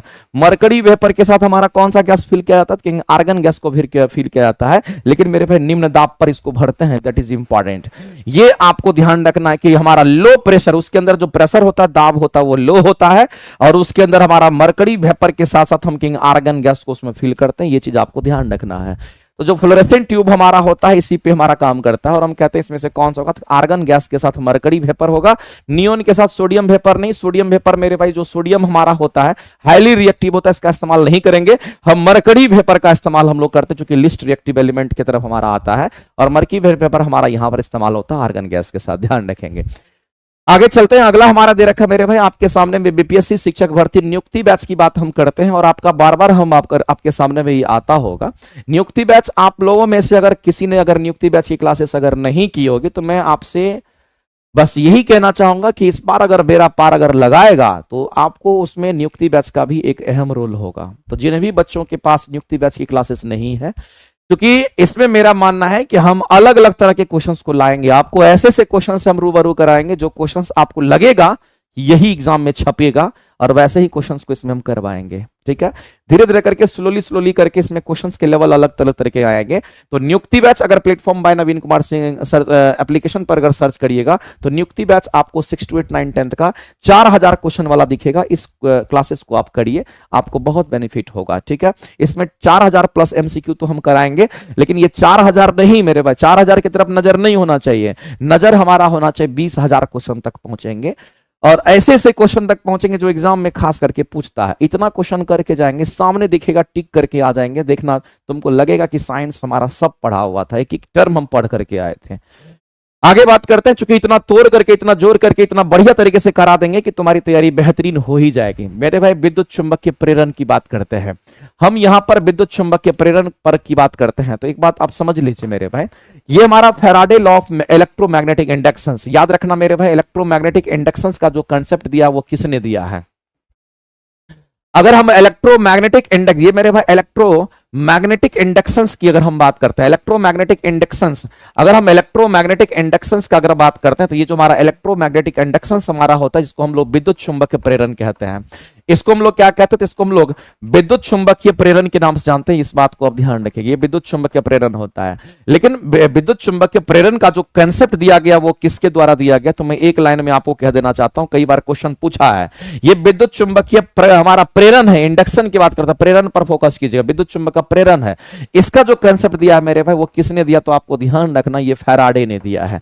किसने दिया? तो कहेंगे यहां पर हम फैराडे की जानते हैं और माइकल फैराडे की हम बात करते हैं, तो इसीलिए हम कहता है Faraday law of electromagnetic inductions की हम बात करते हैं, या इलेक्ट्रोमैग्नेटिक इंडक्शंस हमारा फैराडे लॉ पर हमारा आधारित होता है। इस बात को आप ध्यान रखेंगे। अगर हम विद्युत चुंबकीय प्रेरण की हम बात करते हैं मेरे भाई, तो आपको ध्यान रखना है कि इसी विद्युत चुंबकीय प्रेरण के सिद्धांत पर हमारा कौन काम करता है, इसी प्रिंसिपल पर जो काम करता है उसके एग्जांपल याद रखिएगा। जैसे हम डायनेमो की हम बात करते हैं, हम किसकी बात कर रहे हैं मेरे भाई? तो हम यहां पर डायनेमो की बात करते हैं। डायनेमो हमारा क्या? तो कहेंगे यहां पर हम जनरेटर की बात करते हैं, जनरेटर हमारा डायनेमो ही होता है, और इसी जनरेटर या डायनेमो में हम फ्लेमिंग का राइट हैंड रूल यूज करते हैं। इसी डायनेमो या जनरेटर में हम क्या करते हैं? तो यहीं पर हमारा फ्लेमिंग का, ध्यान रखेंगे मेरे भाई, इसी में हमारा फ्लेमिंग का, इसी में फ्लेमिंग का राइट हैंड रूल हमारा इस्तेमाल होता है। ये बात आपको ध्यान रखना है।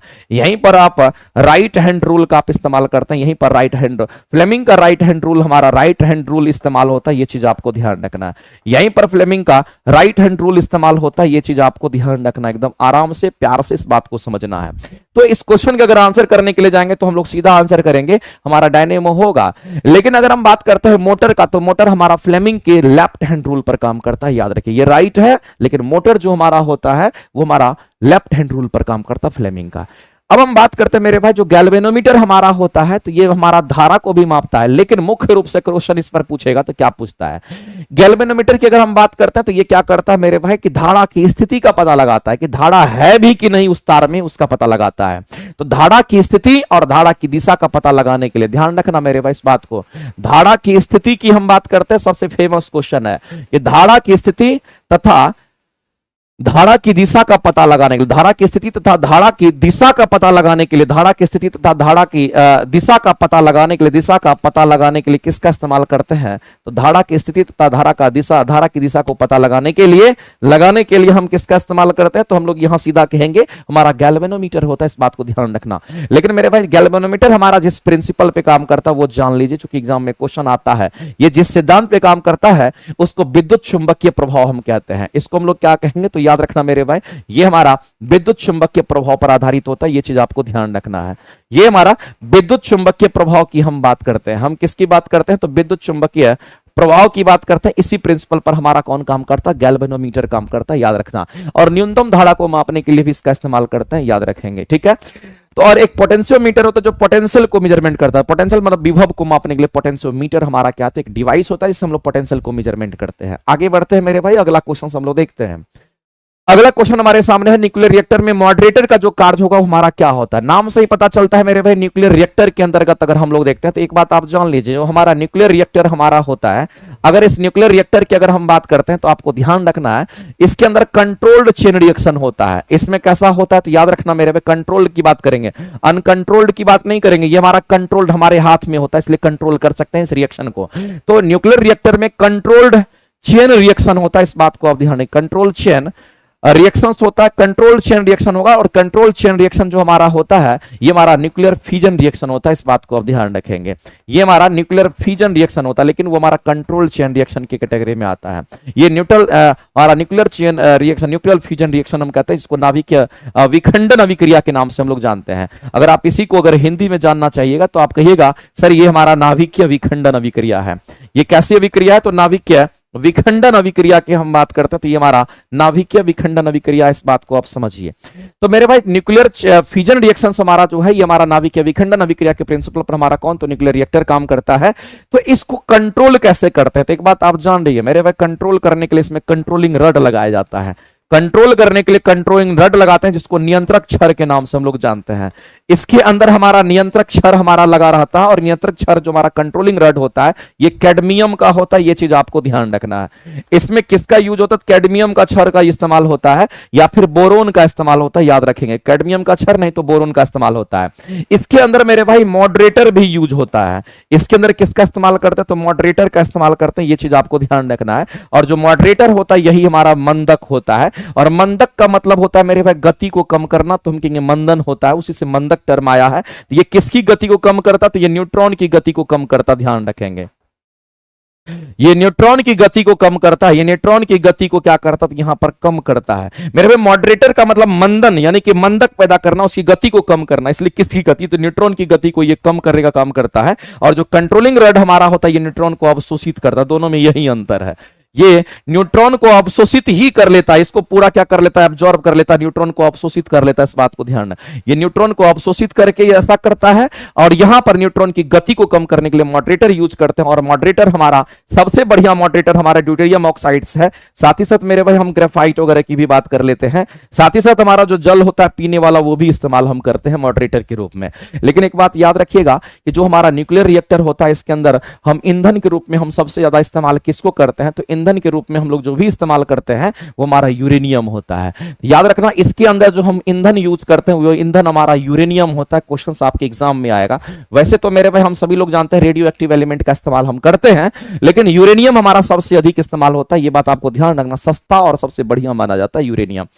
अगर हम बात करते हैं मेरे भाई कि यहां पर अगर क्या इलेक्ट्रॉन की बमबारिंग होगी, क्या इसमें प्रोटॉन की बमबारिंग होगी, नहीं। इसमें जब भी बमबारिंग होगी हमारे इस ईंधन के ऊपर, इस ईंधन के ऊपर जब भी बमबारिंग होगी यूरेनियम के ऊपर, याद रखना न्यूट्रॉन की बमबारिंग होती है।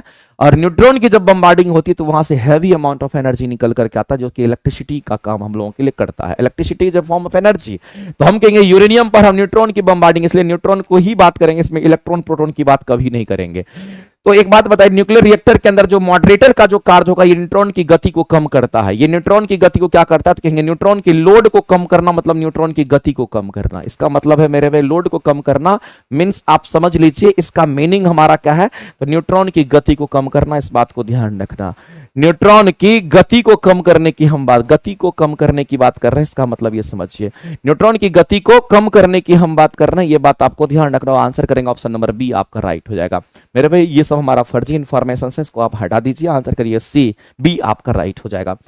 आगे चलते हैं। अगला है हमारे पास कि किस कण पर शून्य आवेश होता है, तो न्यूट्रॉन पर। मेरे भाई एक तो हमारा न्यूट्रॉन होता है, अगर हम न्यूट्रॉन की अगर बात करते हैं तो न्यूट्रॉन पर हमारा आवेश 0 होता है। उसी तरीके से न्यूट्रॉनो भी हमारा एक पदार्थ होता है जिस पर भी आवेश हमारा 0 ही होता है। इस बात को याद रखिएगा। अगर पॉजिट्रॉन की बात करते हैं तो एक बात याद रखना मेरे भाई, एक इलेक्ट्रॉन की हम बात करते हैं, ये इलेक्ट्रॉन की अगर हम बात करते हैं, इलेक्ट्रॉन हमारा नेगेटिवली चार्ज होता है। ये कैसा होगा तो कहेंगे ये हमारा नेगेटिवली चार्ज होता है, इस पर हमारा नेगेटिव चार्ज होता है। लेकिन अगर हम एंटी इलेक्ट्रॉन की हम बात करते हैं, हम किसकी बात करते हैं मेरे भाई, एंटी इलेक्ट्रॉन की बात करते हैं। और ये जो एंटी इलेक्ट्रॉन होता है ना, इसी को हम क्या कहते हैं, पॉजिट्रॉन कहते हैं। एंटी इलेक्ट्रॉन को ही हम लोग क्या कहते हैं, तो यहां पर पॉजिट्रॉन कहते हैं, इस बात को आप ध्यान रखेंगे। एंटी इलेक्ट्रॉन को ही हम क्या कहते हैं, इसको पॉजिट्रॉन के नाम से समझाते हैं, ये पॉजिट्रॉन होता है। अगर मेरे भाई इलेक्ट्रॉन अगर नेगेटिवली चार्ज है तो एंटी का मतलब क्या होता है, एंटी का मतलब होता है उसको नेगेटिव को पॉजिटिव कर देगा, मतलब पॉजिट्रॉन हमारा पॉजिटिवली चार्ज होता है। ये कैसा चार्ज होगा तो कहेंगे ये हमारा पॉजिटिवली चार्ज होता है, इस बात को आप ध्यान रखेंगे, ये पॉजिटिवली चार्ज होता है। इसी तरीके से आप पढ़ते होंगे, अगर हम प्रोटॉन की बात करते हैं, अगर मेरे भाई प्रोटॉन की बात करते हैं तो ये भी हमारा पॉजिटिवली चार्ज होता है। और अगर एंटी प्रोटॉन की अगर बात करता तो समझिए, अगर एंटी प्रोटॉन की बात करता जस्ट उसी का उल्टा हो जाएगा। एंटी प्रोटॉन हमारा कैसा होगा तो कहेंगे नेगेटिवली चार्ज हो जाएगा, ये फिर हमारा नेगेटिवली चार्ज हो जाता है, इस बात को आप ध्यान रखिएगा। तो मेरे भाई इलेक्ट्रॉन का उल्टा है एंटी इलेक्ट्रॉन, जिसको हम लोग कहते हैं पॉजिट्रॉन कहते हैं, तो नेगेटिव पॉजिटिव का लफड़ा। और न्यूट्रॉन जो हमारा होता है हमारा जीरो होता है, इस पर कोई आवेश नहीं होता है। तो न्यूट्रॉनों की बात करता है या एंटी न्यूट्रॉनों की बात करेगा, दोनों पर याद रखिएगा हमारा जीरो ही आवेश होता है, न्यूट्रॉन पर भी हमारा कोई आवेश नहीं होता, ध्यान रखेंगे। तो मेरे पास शून्य आवेश हमारा न्यूट्रॉनों पर ही होगा, इसलिए आंसर करेंगे ऑप्शन नंबर बी आपका राइट हो जाएगा। आगे चलते हैं, अगला क्वेश्चन कहता है कि कैल्शियम का परमाणु संख्या 20 है और इसकी द्रव्यमान संख्या 40 है, तो बताइए कि कैल्शियम का संभारिक परमाणु हमारा होगा तो वह क्या होगा। एक बात बताइए मेरे भाई, अगर हम कैल्शियम की बात करते हैं जिसकी परमाणु क्रमांक 20 है और द्रव्यमान संख्या कितना तो कहेंगे 40 है, एक बात बताइए इसमें न्यूट्रॉनों की संख्या कितनी होगी, तो न्यूट्रॉनों की संख्या द्रव्यमान संख्या में से परमाणु संख्या घटाइएगा तो न्यूट्रॉनों की संख्या निकल करके आएगी, यही ना होगा मेरे भाई। अच्छा, कैल्शियम का संभारिक आपसे पूछा, सॉरी कैल्शियम का संभारिक आपसे पूछा, इसको निकालने की कोई जरूरत नहीं मेरे भाई। कैल्शियम का संभारिक कहने का मतलब होता है, संभारिक का मतलब क्या होता है, तो संभारिक कहने मतलब आइसोबार्स की बात करता है, यानी संभारिक कहने का मतलब जिसके द्रव्यमान संख्या समान होंगे, जिसके द्रव्यमान संख्या हमारे समान होंगे उसी की बात कर रहा है। तो द्रव्यमान संख्या किसका 40 हो रहा है मेरे भाई, हम लोग जानते हैं कि द्रव्यमान संख्या जब भी निकलता है ना तो प्रोटॉन की संख्या प्लस न्यूट्रॉन की संख्या से निकलता है। तो प्रोटॉन और न्यूट्रॉन इसमें कितने हैं, प्रोटॉन 20 को है, उसमें कितने 18, तो कहेंगे 20 को हमारा प्रोटॉन है और न्यूट्रॉन की संख्या कितनी है तो 18 मिलकर के कितना होगा तो 38 हो जाएगा। क्या ये बराबर होगा, ये बराबर नहीं है, क्योंकि मेरे भाई ये हमारा 40 के बराबर होना चाहिए था, द्रव्यमान संख्या यहाँ 40, द्रव्यमान संख्या यहाँ भी 40 होना चाहिए, तो ये ऑप्शन नहीं होगा, तो पहला ऑप्शन एलिमिनेट हो गया। दूसरा, अगर मेरे भाई प्रोटॉन और न्यूट्रॉन की अगर हम बात करते हैं दूसरे ऑप्शंस में, अगर देखते हैं प्रोटॉन और न्यूट्रॉन कितना, तो प्रोटॉन हमारा इसमें 18 गो है और न्यूट्रॉन की संख्या कितनी है तो इसमें 19 कह रहा, 18 19 18 दूना 36 1 37 हमारा हो जाएगा, यानी ये भी नहीं होगा क्योंकि 40 के बराबर होना चाहिए। तीसरा में देखते हैं वह तत्व जिसमें 18 को प्रोटॉन होता है, इसमें भी प्रोटॉन न्यूट्रॉन को मिलाएंगे तो हमारा निकल करके आएगा, कहेंगे इसमें 18 को हमारा प्रोटॉन है और 22 को हमारा न्यूट्रॉन है, तो हम कहेंगे ये कितना हो जाएगा, तो मेरे पे 22 और 18 मिलकर के 22 20 और 20 40 हो जाएगा, ये कितना होगा तो कहेंगे 40 हो जाएगा। यानी कहने का मतलब है यहाँ का द्रव्यमान संख्या मेरे भाई देख लीजिए, यहाँ पर द्रव्यमान संख्या हम लोग द्रव्यमान संख्या प्रोटॉन और न्यूट्रॉन के योगफल को द्रव्यमान संख्या कहते हैं, और ये द्रव्यमान संख्या अगर द्रव्यमान संख्या सेम हो जाता है तो उसको हम लोग क्या कहते हैं, आइसोबार कहते हैं, या फिर उसी को हम लोग क्या कहते हैं, यहाँ पर हम कहेंगे संभारिक के नाम से हम जानते हैं। क्या मेरे भाई ये आंसर होगा, नहीं होगा। क्या ये आंसर हमारा होगा तो कहेंगे नहीं होगा। क्या ये आंसर हमारा होगा तो कहेंगे 22 18 मिलकर के 40, आंसर हमारा यही होगा। और चूंकि प्रोटॉन और न्यूट्रॉन की संख्या दोनों के योगफल से ही द्रव्यमान संख्या डिफाइंड होता है, इसलिए हमने इन दोनों को कवर किया है। आंसर करेंगे ऑप्शन नंबर सी हमारा राइट हो जाएगा। आगे निम्नलिखित में से कौन सा पदार्थ गर्म करने पर रासायनिक परिवर्तन प्रदर्शित करता है। मेरे भाई जब सोडियम क्लोराइड को आप गर्म करिएगा ना, जब सोडियम क्लोराइड को आप गर्म कीजिएगा, जो खाने वाला नमक होता है NaCl को जब आप गर्म कीजिएगा, जब इसको गर्म कीजिएगा तो आपको फर्दर NaCl ही मिलेगा, इस बात को आप ध्यान रखेंगे। अगर सिलिका की बात करते हैं, जिसको आप कहते हैं, ये जो सिलिका हमारा है इसको हम लोग सिलिकॉन ऑक्साइड्स कहते हैं, जब आप सिलिका को भी अगर गर्म कीजिएगा, इसको भी गर्म कीजिएगा तो ये भी आपको सिलिकॉन ऑक्साइड्स ही मिलता है, इसमें कोई रिएक्शन हमारा नहीं होता है। जब भी मेरे भाई रासायनिक परिवर्तन की बात करेगा, केमिकल चेंज की बात करता है, तो याद रखना नए प्रोडक्ट का निर्माण होता है। जब भी आपको केमिकल चेंज की अगर बात करता है, ये चीज हमेशा के लिए ध्यान रखिएगा, जब भी आपसे केमिकल चेंज की बात करता है, रासायनिक परिवर्तन की बात करता है, तो इससे नए प्रोडक्ट का निर्माण होता है, इससे नए उत्पाद बनते हैं, याद रखेंगे। इससे क्या बनता है कहेंगे, इससे हमारा नए उत्पाद बनते हैं, इससे नए उत्पाद बनते हैं, ये चीज आपको ध्यान रखना है। इससे हमारा केमिकल चेंज से क्या होगा तो नए उत्पाद का निर्माण होता है, ये बात आपको ध्यान रखना है। केमिकल चेंज से नए उत्पाद का निर्माण होता है, एक लाइन में कहानी सिंपल है, ये बात आपको ध्यान रखना। लेकिन मेरे भाई अगर हम फिजिकल चेंज की बात करते हैं तो वहां पर नए उत्पाद का निर्माण नहीं होता है, ध्यान रखेंगे। इससे एक नए उत्पाद हमारे बन जाते हैं। तो जैसे लेड नाइट्रेट की हम बात करते हैं, हम अगर लेड नाइट्रेट की बात करेंगे तो लेड नाइट्रेट हमारा क्या होता है, PbNO3 हमारा होता है। ये हमारा लेड नाइट्रेट का हमारा सिंबल है। ये हमारा क्या कहेंगे, केमिकल फॉर्मूला हमारा लेड नाइट्रेट का होता है। अगर मेरे भाई लेड नाइट्रेट को आप गर्म करोगे ना तो ये हमारा लेड ऑक्साइड्स अलग बन जाता है। ये हमारा लेड नाइट्रेट को जब हम गर्म करते हैं, PbNO3 को जब गर्म करते हैं तो याद रखना यहां से हमारा क्या अलग हो जाएगा, तो कहेंगे लेड ऑक्साइड्स अलग हो जाएगा, और हम यहां से कहते हैं कि नाइट्रोजन डाइऑक्साइड्स हमारा अलग हो जाएगा। अगर इसको बैलेंस करना होगा तो 2 से मेरे भाई यहां पर मल्टीप्लाई करना पड़ेगा। अगर 2 से इसको मल्टीप्लाई करते हैं तो यहां पर हमारे पास क्या आएगा, कहेंगे यहां पर कितने ऑक्सीजन, तो कहेंगे यहां पर 4 ऑक्सीजन हमारा हो गया। टोटल यहां पर ऑक्सीजन देखते हैं कितने हैं, तो यहां पर हमारा 3 दूनी 6 है, यहां पर 4 को, तो इसका मतलब 2 से यहां पर मल्टीप्लाई करना पड़ेगा। और जब 2 से वहां मल्टीप्लाई करेंगे तो इसका मतलब 2 गो लेड हमारा है, तो 2 गो लेड हमारा इधर भी होना चाहिए। इसका मतलब है मेरे भाई लेड ऑक्साइड्स में हम लोग किसको करेंगे, तो यहां पर ऐसा करते हैं, इससे जो हमें प्राप्त होगा यहां पर ऐसा करते हैं, हमारे लेड ऑक्साइड्स तो हमारा बनेगा, ये हमारा लेड ऑक्साइड्स बनेगा जिसको हम PbO कहते हैं। साथ ही साथ हमारा किसका, तो NO2 का निर्माण होगा, और कुछ ऑक्सीजन की मात्रा भी बाहर होती। अब इसको बैलेंस करिए, तो 2 से आप यहां मल्टीप्लाई करेंगे तो 2 से मल्टीप्लाई करेंगे तो 4 है, सो यहां पर हमारा 6 ऑक्सीजन, 2 नाइट्रोजन तो मिल गया। और हम कहेंगे यहां पर हमारा 6 ऑक्सीजन है, यहां पर कितने ऑक्सीजन है, 2 4 2 6, यानी कि 6 तो हो ही गया। अब कोई दिक्कत नहीं है, हमारा 2 को नाइट्रोजन 1 लेड, यानी कि हमारा हो जाएगा। इसका मतलब है मेरे भाई कि जब लेड नाइट्रेट को हम गर्म करते हैं, गर्म करने का यही सिंबल होता है, तो हमारा लेड ऑक्साइड्स ये सब हमारा बन करके आता है। तो जो नए पदार्थ हमारे होंगे ये हमारे अलग अलग पदार्थ बन करके आए, ये नए पदार्थ का निर्माण हो गया। जब नए उत्पाद बनते हैं, जब नए उत्पाद बन गए मेरे भाई, तो हम कहेंगे उसमें केमिकल चेंजेस आ गए, यानी कि उसके अंदर हमारा कहेंगे रासायनिक परिवर्तन हो गया। आंसर करेंगे ऑप्शन नंबर सी आपका राइट हो जाएगा। और मेरे भाई ये उल्टा नहीं होता, ये रिवर्स नहीं होता, इस बात को याद रखना, जो हमारा केमिकल चेंज होता है। आगे बात करते हैं समांगी अभिक्रिया की, हम बात करते हैं। एक बात बताइए मेरे भाई, समांगी अभिक्रिया की बात कही गई है, जिसको हम लोग यहां पर कहेंगे होमोजीनियस रिएक्शंस की हम बात करेंगे। तो समांगी अभिक्रिया में हमारा क्या होता है, अभिकारक समान भौतिक प्रावस्था में पाए जाते हैं। जब अभिकारक की सांद्रता उत्पाद से अधिक होती है तो इस अभिक्रिया को अग्र दिशा में अग्रसित करता है। मेरे भाई एक फॉरवर्ड रिएक्शन होता है, एक बैकवर्ड रिएक्शन होता है। फॉरवर्ड रिएक्शन में हमारा क्या होता है, जब हम अभिकारक की सांद्रता ज्यादा होती है और उत्पाद की सांद्रता कम होती है, उसको फॉरवर्ड रिएक्शन कहते हैं। नए उत्पाद का वो निर्माण करता है। तो ये तो स्टेटमेंट मेरे भाई सही है, इसमें कहीं से कोई दिक्कत नहीं है। जब अभिकारक की सांद्रता ज्यादा होगी, अभिकारक कहने का मतलब है मेरे भाई अगर हम A + B को जोड़ रहे हैं, इससे जो बना वो C बना, इसका मतलब इसका कंसेंट्रेशन अगर ज्यादा है, इसका कंसेंट्रेशन अगर कम होगा, यहां का सांद्रता ज्यादा, यहां का सांद्रता अगर कम होगा, तो ये हम फॉरवर्ड रिएक्शन इसको कहते हैं। इसको हम लोग क्या कहेंगे, तो फॉरवर्ड रिएक्शन के नाम से हम जानते हैं। जब इसका सांद्रता ज्यादा होता है, इसका सांद्रता कम होता है, उसको बैकवर्ड रिएक्शन हम कहते हैं। तो फॉरवर्ड रिएक्शन में हमारा क्या होता है, तो इसको हम अवकारक कहते हैं। इसको क्या कहेंगे, तो हम यहां पर अवकारक कहते हैं, इस बात को ध्यान रखिएगा। और अवकारक की फॉरवर्ड रिएक्शन के लिए आपको ध्यान रखना है कि अवकारक की जो सांद्रता होगी ये ज्यादा होती है। अवकारक की जो सांद्रता होती है, अवकारक की सांद्रता क्या होगी, तो यहां पर ज्यादा होती है। अवकारक इन दोनों को कहते हैं, तीर के निशान के बाद इधर जो है इसको उत्पाद कहते हैं। तो ये जो हमारा उत्पाद हमारा होता है, इसी कंसेंट्रेशन या उत्पाद की जो सांद्रता यहां पर होती है, इसकी सांद्रता की बात करता है, तो ये हमारा निम्न होता है। यानी इधर की सांद्रता ज्यादा, इधर की सांद्रता अगर कम होगी तो इसको फॉरवर्ड रिएक्शन कहते हैं। इसी का जस्ट उल्टा हमारा क्या होता है, बैकवर्ड रिएक्शन की हम बात करते हैं, तो ये हमारा हो गया। अभिकारक मेरे भाई समान भौतिक परावस्था में अगर पाए जाते हैं तो उसको समांगी अभिक्रिया कहते हैं, इस बात को ध्यान रखना। The reactant are found in the same physical change, यानी कि इसमें जो भी हमारे कंपाउंड्स इसमें यूज होंगे उसमें फिजिकल चेंज वाला अगर हमारा होता है तो उसको हम लोग कहते हैं समांगी अभिक्रिया के नाम से जानते हैं, इस बात को ध्यान रखिएगा। यानी कि दोनों ऑप्शन हमारे राइट हैं, और इन दोनों ऑप्शन के राइट होने पर इस क्वेश्चन का अगर आंसर करेंगे तो 1 और 2 दोनों करेक्ट हो जाएगा, आपसे पूछा गया था। आगे चलते हैं। अगला हमारे सामने दे रखा है कि मेरे भाई ये बताइए कि इतने तत्वों के लिए धात्विक अभिलक्षण का सही क्रम इसमें से कौन सा है। मेरे भाई धात्विक लक्षण का, धात्विक यानी कि मेटालिक प्रॉपर्टी के बारे में पूछा है, कौन किसके अंदर मेटालिक प्रॉपर्टी ज्यादा होगा, किसके अंदर मेटालिक प्रॉपर्टी कम होता है।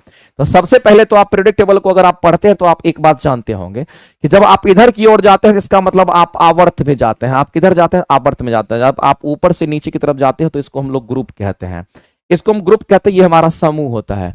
एक बात याद रखना मेरे भाई, जब हम आवर्त में जाते हैं तो टोटल 7 आवर्त की संख्या होती है। जब हम आवर्त में जाते हैं तो हम धातु से अधातु की तरफ जाते हैं, इसका मतलब धात्विक गुण इधर घटता है। ध्यान रखेंगे, इधर कौन सा गुण घटेगा तो हम सीधा कहते हैं इधर हमारा जो धात्विक गुण हमारा होता है, ये धात्विक गुण हमारा इधर क्या होगा कि यहाँ पर डिक्रीज करता है। जब इधर हमारा धात्विक गुण घटेगा तो नीचे आने पर धात्विक गुण हमारा बढ़ जाता है। ये बात आपको ध्यान रखना है, ये मेरे भाई इस बात को आप ध्यान रखेंगे। इधर हमारा धात्विक गुण हमारा क्या होगा, यहाँ पर बढ़ जाता है। क्योंकि हम पीरियोडिक टेबल के अंतर्गत अगर हम लोग देखते हैं तो उधर हमारा धातु होता है, इधर हमारा अधातु होता है। जब हम धातु से अधातु बनते हैं, इसका मतलब उसका धात्विक गुण कम हो रहा है, इसकी धात्विक प्रॉपर्टी घट रही है।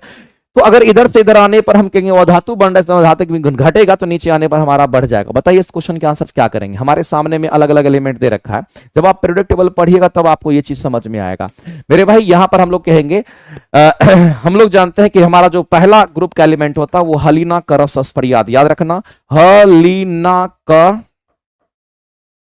रब सस्फरियाद की हम बात करते हैं। उसके बाद हमारा आता है बेमक्का सरबड़ा, याद रखेंगे, ये बेमक्का सरबड़ा की हम बात करते हैं। ये हमारा बेमक्का सरबड़ा। तो मेरे भाई इसमें जो जो एलिमेंट है उसको ढूंढना पड़ेगा। सबसे पहले तो बोरोन, फिर एल्युमिनियम, फिर मैग्नीशियम, फिर हमारा पोटासियम। इसमें से कौन कौन सा एलिमेंट मिला है, हमारा पोटासियम मिल गया है, हमारा मैग्नीशियम मिल गया है, तो दो तो मिल गया। अब हम अगर इसकी बात करते हैं तो ये बोरोन फैमिली का है, और बोरोन फैमिली 13वें ग्रुप का होता है, इधर का हमारा होता है। तो मेरे भाई 13वें ग्रुप में जब हम लोग जाएंगे तो यहाँ पर बोरोन फैमिली होता है, और ये पढ़ते हम लोग बल्गा एंटी की हम बात करते हैं, ये हमारा होता है। अब यहां से और दो एलिमेंट आपको मिल जाएगा, एक तो बोरोन की बात कर रहा था और एक एल्युमिनियम की बात कर रहा था। मेरे भाई जब हम आवर्त को शुरुआत करते हैं तो ये पहला ग्रुप और ये हमारा 13वां ग्रुप हमारा होगा। ये फर्स्ट ग्रुप की हम बात करिए, ये हमारा सेकंड ग्रुप हमारा हो गया, और ये हमारा 13th ग्रुप में हमारा आता है बोरोन फैमिली, ध्यान रखेंगे। तो मेरे भाई जब हम आगे की ओर बढ़ेंगे, तो जाहिर सी बात है कि धात्विक गुण हमारा घटेगा। तो सबसे कम हमारा किसका, तो कहेंगे इधर वाले का होगा, या तो बोरोन नहीं तो एल्युमिनियम की बात करेंगे। लेकिन जब हम ऊपर से नीचे की ओर जाएंगे तो फिर हमारा धात्विक गुण बढ़ता है ग्रुप में। तो मेरे भाई इसका मतलब है कि इसका हमारा सबसे कम, इधर जाने पर घटा और नीचे जाने पर बढ़ा, इसका मतलब इसका ज्यादा इसका कम होगा। इन दोनों में कंपैरिजन करेंगे तो इसका ज्यादा इसका कम होगा, इसका मतलब बोरोन का सबसे कम होगा। तो आप देखिए यहां पर पोटासियम का सबसे कम दे रखा, तो ये आंसर आपका एलिमिनेट हो गया। बोरोन का यहां पर भी सबसे कम है, बोरोन का यहां भी सबसे कम है। लेकिन मेरे भाई इस बात को समझना कि जो बोरोन हमारा होता है हम कहेंगे इसका सबसे कम होगा, लेकिन उससे ज्यादा हमारा किसका होगा, तो एल्युमिनियम का होगा। तो बोरोन से ज्यादा एल्युमिनियम का होगा, तो आप सीधा कहेंगे सर आंसर यही होने की संभावना है। जब हम लोग आगे की ओर जाएंगे, तो घटेगा, जब नीचे की ओर जाएंगे तो बढ़ेगा। तो इसके नीचे हमारा ये है, और सबसे इधर भी है, ये हमारा नीचे तो पोटासियम का सबसे अधिक, उसके बाद मैग्नीशियम का, फिर हमारा यहां पर हम कहेंगे एल्युमिनियम का, फिर हमारा बोरोन का होगा, ध्यान रखेंगे।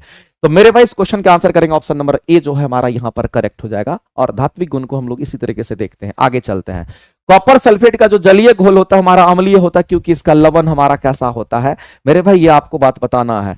कॉपर सल्फेट को जब हम किसमें, पानी में डालते हैं, तो जब कॉपर सल्फेट को किस में डालते हैं तो इस बात को ध्यान रखना। कॉपर सल्फेट कहने का मतलब हम लोग कहेंगे CuSO4 की बात करते हैं, और इसको किसमें, तो पानी में अगर हम मिक्स करते हैं कॉपर सल्फेट को किसमें, अगर कॉपर सल्फेट को मेरे भाई पानी में अगर डालते हैं तो ये हमारे क्या होते हैं, कॉपर सल्फेट हमारा पानी में जब मिलेगा तो ये हमारा किसका निर्माण करेगा, तो कहेंगे यहाँ पर कॉपर हाइड्रोक्साइड का निर्माण करेगा, CuOH2 का निर्माण करेगा, और साथ ही साथ हमारा H2SO4 जो हमारा होता है उस पानी को अम्लीय बना देगा। हम कहते हैं H2SO4 हमारा हो जाता है।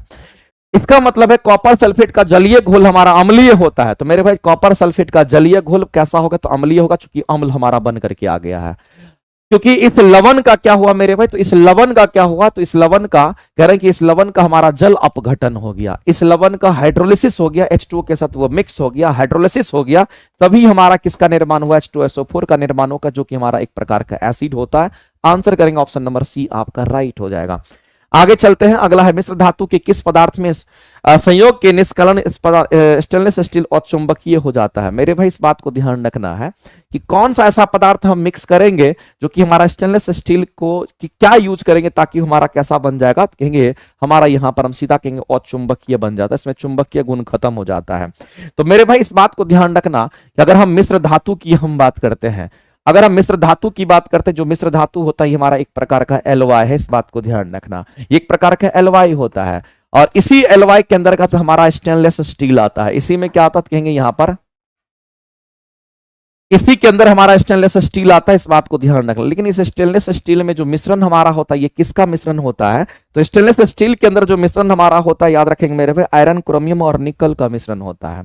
इसमें हमारा आयरन भी होगा, क्रोमियम भी होता है और साथ ही साथ हमारा निकल होता है, इस बात को ध्यान रखना, इसमें निकल भी होता है। तो मेरे भाई मिश्र धातु के अंदर अगर हम ये मिक्स करते हैं, निकल को अगर मिक्स करते हैं, तो याद रखना ये चीज तो हमारा हो गया। दूसरी बात आपको ध्यान रखना मेरे भाई कि जो हम स्टेनलेस स्टील के अंदर क्या किए हैं, ये जो हमारा स्टेनलेस स्टील की हम बात करते हैं, स्टेनलेस स्टील की अगर हम बात करते हैं, तो स्टेनलेस स्टील में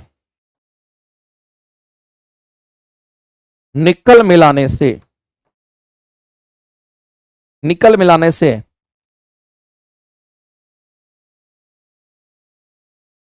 अचुंबकीय बन जाता है, अचुंबकीय बन जाता है, ये बात आपको ध्यान, अचुंबकीय बन जाता है, इसके ये अचुंबकीय बन जाता है, ये बात आपको ध्यान रखना है। ये कैसा बन जाएगा? तो अचुंबकीय बन जाएगा। अगर आप कार्बन मिला दीजिएगा तो हार्ड हो जाएगा, कठोर हो जाता है। क्रोमियम मिक्स कर दीजिएगा तो जंगरोधी बन जाता है। तो इस क्वेश्चन का अगर आंसर करेंगे, वो अचुंबकीय होने की बात करेगा, तो निकल उसमें मिला देते हैं। आगे चलते हैं। समुद्री जल को अगर शुद्ध जल में अगर अलग करना है, मेरे भाई हम लोग जानते हैं कि हम लोग क्या करते हैं, पानी को प्यूरिफाई करते हैं ना, प्यूरिफिकेशन ऑफ वाटर की बात करते हैं, जो पानी पीने का होता है, ड्रिंकिंग ऑफ वाटर की बात करते हैं, जो पानी पीने की बात करते हैं, उसका रिवर्स ऑस्मोसिस करते हैं। उसमें कौन सा प्रोसेस यूज करते हैं? रिवर्स ऑस्मोसिस करते हैं। और रिवर्स ऑस्मोसिस में हम लोग क्या करते हैं, सेमी परमेबल मेम्ब्रेन का इस्तेमाल करके हम लोग कहते हैं कि जिसमें सॉल्यूट ज्यादा होता है, हायर कंसंट्रेशन वाले सॉल्यूट से लोअर कंसंट्रेशन वाले सॉल्यूट की तरफ हमारा पानी का फ्लो हो जाता है, और हम कहते हैं वो सांद्रित हो जाता, अलग हो जाता है, और उसी को हम लोग कहते हैं रिवर्स ऑस्मोसिस के नाम से हम लोग जानते हैं। सभी जैव यौगिक का अनिवार्य मूल तत्व हमारा क्या होता है? मेरे भाई सभी जैव यौगिक की बात कर रहा है। जैव यौगिक का मतलब ऑर्गेनिक कंपाउंड की बात कर रहा है। जैव यौगिक कहने का मतलब मेरे भाई ऑर्गेनिक कंपाउंड की हम बात करते हैं।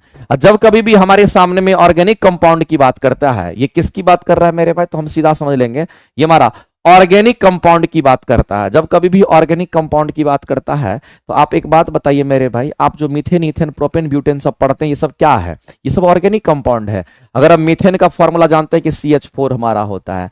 अगर आप मीथेन पढ़ते हैं तो इथेन भी आप पढ़ते होंगे, मीथेन इथेन हो गया। या फिर अगर आप कहेंगे कि प्रोपेन की बात करते हैं, प्रोपेन की बात करते हैं, अगर आप कहेंगे यहां पर तो हम ब्यूटेन की बात कर लेंगे यहां पर। उसके बाद अगर हम बात करेंगे तो यहां पर हम पेंटेन की बात कर लेंगे। इसी तरीके से अगर हम बात करेंगे तो हमारे सामने में हेक्सेन भी आ जाएगा। यानी कहने का मतलब ये बात एकदम बिल्कुल करेक्ट है मेरे भाई। इस तरीके से ये एक कार्बन का, ये दो कार्बन का C2 हमारा कितना, तो हम कहेंगे S6 हो जाएगा। ये कितना, तो तीन कार्बन का C3 और H8 हो जाएगा। ये कितना, तो हम कहेंगे C4 और H हमारा 10 हो जाएगा। ये कितना, तो हम कहेंगे C5 और H हमारा 12 हो जाएगा। और ये कितना, तो कहेंगे C6 और हमारा H यहाँ पर 14 हो जाएगा। क्योंकि मेरे भाई एक से दूसरे जाने में एक कार्बन बढ़ता है, दो हाइड्रोजन भी बढ़ता है। एक कार्बन बढ़ा, दो हाइड्रोजन भी बढ़ा, इसलिए मैंने डायरेक्ट इसको लिख दिया। ये सब क्या है? ऑर्गेनिक कंपाउंड ही तो है। यानी कि सब में कार्बन मौजूद है। सब में क्या है? तो कार्बन मौजूद है। इसका मतलब सभी में क्या होगा? तो सभी ऑर्गेनिक कंपाउंड में हमारे क्या होंगे? तो अनिवार्य रूप से हमारा कार्बन मौजूद होता है। इस बात को आप समझिए। आगे चलते हैं। निम्न पदार्थ में से कौन सा पदार्थ खाने की वस्तु के परिरक्षण में हमारा इस्तेमाल होता है? मेरे भाई खाने की जो वस्तु होती है उसके परिरक्षण के लिए, यानी प्रिजर्वेटिव ऑफ फूड की बात कर रहा है। कौन सा पदार्थ खाने की वस्तु को परिरक्षण में मदद करता है, प्रयोग होता है? यानी प्रिजर्वेटिव ऑफ फूड की हम बात करने वाले हैं। हम किसकी बात करने वाले हैं? तो हम यहां पर प्रिजर्वेटिव ऑफ फूड की बात करते हैं। ध्यान रखेंगे, हम किसकी बात कर रहे हैं? तो हम यहां पर प्रिजर्वेटिव ऑफ फूड की हम बात करते हैं। जो हम लोग खाना वाना खाते हैं उसको क्या कर रहा है? बचा करके रखना किसी बैक्टीरिया वगैरह से। तो हम प्रिजर्वेटिव ऑफ फूड के रूप में हम किसका किसका इस्तेमाल कर सकते हैं? मेरे भाई आप देखते होंगे अचार वगैरह में लोग क्या करता है? नमक मिला देता है अचार खराब नहीं हो, तो वो भी एक प्रिजर्वेटिव भी हमारा होता है। अगर हम शुगर की बात करते हैं, ये भी प्रिजर्वेटिव हमारा होता है। अगर हम पोटेशियम क्लोराइड की बात करते हैं मेरे भाई, साइट्रिक एसिड भी हमारा इसमें शामिल होता है। अगर हम साइट्रिक एसिड की बात करते हैं तो ये भी हमारा शामिल होता है। अगर हम सोडियम बेंजोएट की हम बात करते हैं तो ये भी हमारा इसमें शामिल होता है। ध्यान रखना, अगर हम सोडियम बेंजोएट की हम बात करते हैं, किसकी बात करते हैं? सोडियम बेंजोएट जो हमारा होता है, ये भी हमारा क्या कहेंगे? यहां पर प्रिजर्वेटिव फूड के रूप में हमारा जाना जाता है। इस बात को ध्यान रखेंगे। पोटेशियम क्लोराइड भी हमारा होता है। हम पोटेशियम के क्लोराइड की बात करते हैं, KCl की बात करते हैं, तो ये भी हमारा होता है। ये सब हमारा क्या तो कहेंगे? फूड प्रिजर्वेटिव के रूप में हमारा इस्तेमाल होता है। ये बात आपको ध्यान रखना है। तो मेरे भाई फूड प्रिजर्वेटिव के रूप में हमारा सॉल्ट, विनेगर वगैरह भी हमारा होता है। ध्यान रखें, इसी में हमारा विनेगर भी होता है। हम KCl की बात कर ली, हम विनेगर की भी बात करते हैं। किसकी बात करते हैं? विनेगर की बात करते हैं। इसको हम लोग सिरका कहते हैं। ये सब हमारे क्या है? तो फूड प्रिजर्वेटिव होता है। अगर इसको डाल दीजिएगा तो उसमें आपको ध्यान रखना, बैक्टीरिया वगैरह नहीं लगता है, फंगस वगैरह नहीं लगता, उससे ये बचाता है, प्रिजर्व करता है। यानी कहने का मतलब ये सभी हमारे हो जाएंगे। जब ये सभी हो जाएंगे तो इस क्वेश्चन का आंसर करेंगे उपयुक्त में से एक से अधिक हो जाएगा, करेक्ट करेंगे, डी आंसर हमारा राइट हो जाएगा। आगे चलते हैं, अगला क्वेश्चन हम लोग देखते हैं। कहता है कि निम्नलिखित में से वायु का अकार्बनीय गैसीय प्रदूषक हमारा कौन सा होता है। मेरे भाई अकार्बनीय हमारा बोला गया, अकार्बनीय हमारा बोला गया, इस इनऑर्गेनिक गैसेस हमारा सबसे, इसमें कार्बनिक हमारा नहीं है, इनऑर्गेनिक की बात कर रहा है। तो हाइड्रोजन साइनाइड हो गया, और साथ ही साथ मेरे भाई हमारा हाइड्रोजन सल्फाइड की बात कर रहे हैं। फॉस्फिन में तो हमारा कार्बन होता है, जो फॉस्फिन गैस हमारा होता है, अगर हम फॉस्फिन गैस की बात करते हैं तो उसमें हमारा कार्बन होता है, और उसको हम कहते हैं COCl2 के नाम से हम जानते हैं। तो फॉस्फिन गैस का जो केमिकल फॉर्मूला होता है इसको बोलते हैं COCl2 के नाम से जानते हैं। तो इसमें तो हमारा कार्बन है, अगर कार्बन होगा तो वो कार्बनिक हो जाएगा। तो ये तो अकार्बनिक की बात कर रहा है, इसको फोकस कीजिए। ये क्या कर रहा है मेरे भाई, अकार्बनिक गैसेस यानी अकार्बनिक लगा हुआ है।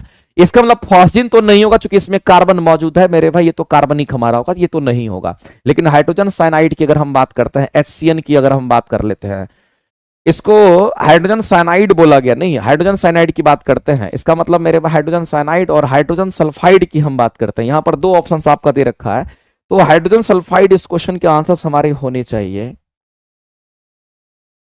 हाइड्रोजन सल्फाइड तो हमारा होगा ही। अच्छा, और कार्बनिक गैसीय पदार्थ आपसे पूछा गया। एक मिनट सर, एक मिनट आपको ध्यान रखना है, एक मिनट आपको ध्यान रखना है कि इस क्वेश्चन के जो आंसर दे रखे हैं ना, आपका दूसरा और तीसरा दोनों आपका राइट आंसर है।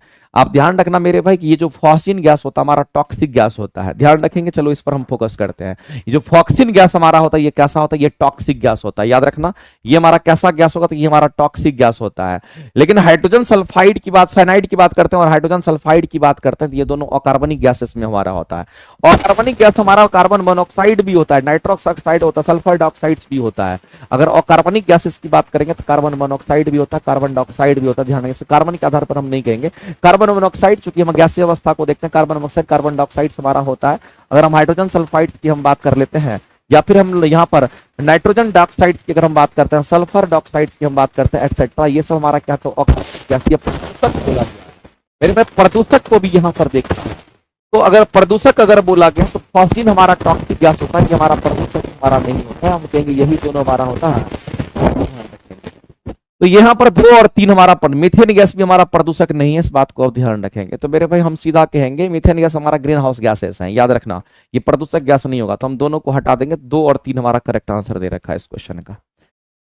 आगे चलते हैं, अगला क्वेश्चन हम लोग देखते हैं। आगे मेरे भाई यही चीज साइंस का हमारा चल रहा है, सेशन 3 वाला जो हमारा सेशन है ये चल रहा है। सेशन 2 भी अवेलेबल है, सेशन 1 भी आपको अवेलेबल होगा। सेशन 3 हमारा स्टार्ट हुआ, जिसका हम ये 41 से लेकर के 60 तक ये होगा। आज 41 नंबर सेट का डिस्कशन आपका चल रहा है, ऐसे करके टोटल 60 तक आप इसमें पहुंचेंगे। 20 सेट आपको दिया जाएगा। प्लेटफॉर्म बाय नवीन कुमार सिंह एप्लीकेशन पर ये चीज आपको अवेलेबल है। जल में कार्बन डाइऑक्साइड प्रवाहित करने पर बना सोडा वाटर हमारा कैसा होता है, ये तो मेरे भाई कई बार क्वेश्चन पूछता है। इसी को कहते हैं हम कार्बोनिक एसिड का निर्माण करता है।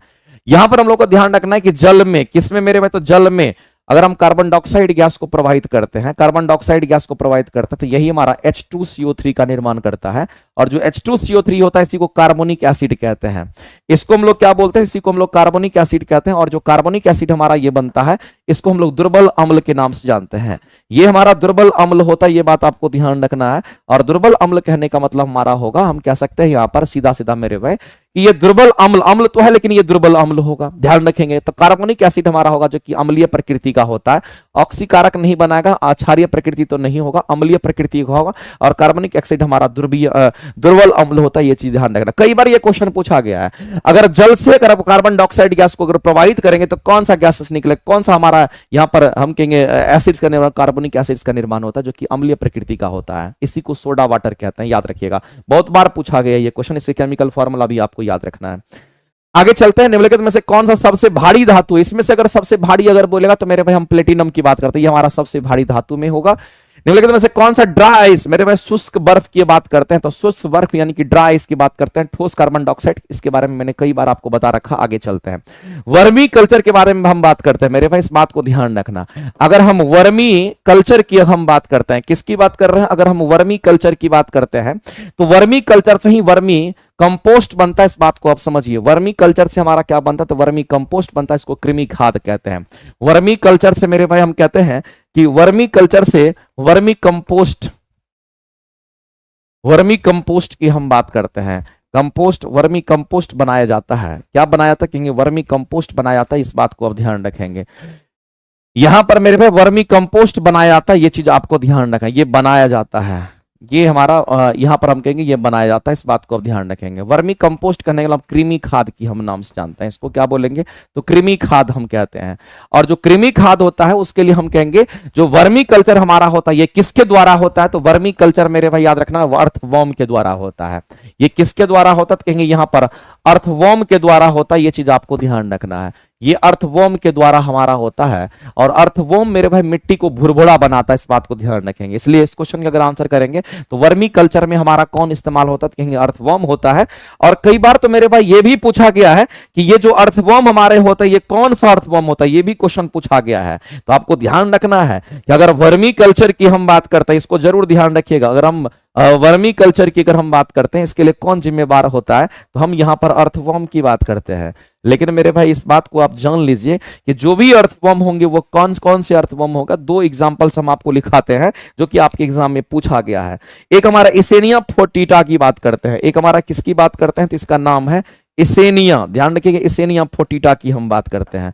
ये इसेनिया फोर्टिटा की हम बात करते हैं, जो कि एग्जाम में क्वेश्चन पूछा गया है। ये अर्थवॉर्म का नाम होता है जो कि उसके लिए रेस्पॉन्सिबल होता है। इसेनिया फोर्टिटा की बात करते हैं। दूसरा हमारा क्या है? तो लंब्रिकस रूबेला की हम रूबेलस की बात करते हैं, लंब्रिकस रूबेलस की बात करते हैं। ये हमारा क्या साथ कहेंगे? लंब्रिकस। ध्यान रखेंगे, हम यहां पर लंब्रिकस की बात करते हैं। दूसरा हमारा कैसा होगा? कहेंगे यहां पर हम लोग सीधा कहेंगे ये हमारा लंब्रिकस। ध्यान रखेंगे, लंब्रिकस नाम तो मेरे पे उटपटांग है लेकिन ध्यान रखना पड़ेगा, इसको रूबेलस कहते हैं। ये लंब्रिकस रूबेलस की हम बात करते हैं। दो नाम याद रखिएगा। यही अर्थवॉर्म हमारा यहां पर वर्मी कल्चर करता है, कृमि खाद तैयार करता है। और याद रखना वर्मी कल्चर से वर्मी कंपोस्ट तैयार होता है, इस बात को आप ध्यान रखेंगे। कैसे करता है? तो इसमें मेरे भाई आपको ध्यान रखना है ये क्या करता है। तो जो भी हमारे ऑर्गेनिक कंपाउंड होते हैं उसको क्या करता है? छोटे छोटे पार्ट्स में तोड़ करके हमारा वर्मी कंपोस्ट खाद बनाता है। तो अर्थवॉर्म का काम होता है मेरे भाई, ये क्या करता है? ऑर्गेनिक वेस्ट को तोड़ करके हमारा वर्मी कंपोस्ट तैयार करता है। ध्यान रखेंगे, इस क्वेश्चन का आंसर करेंगे।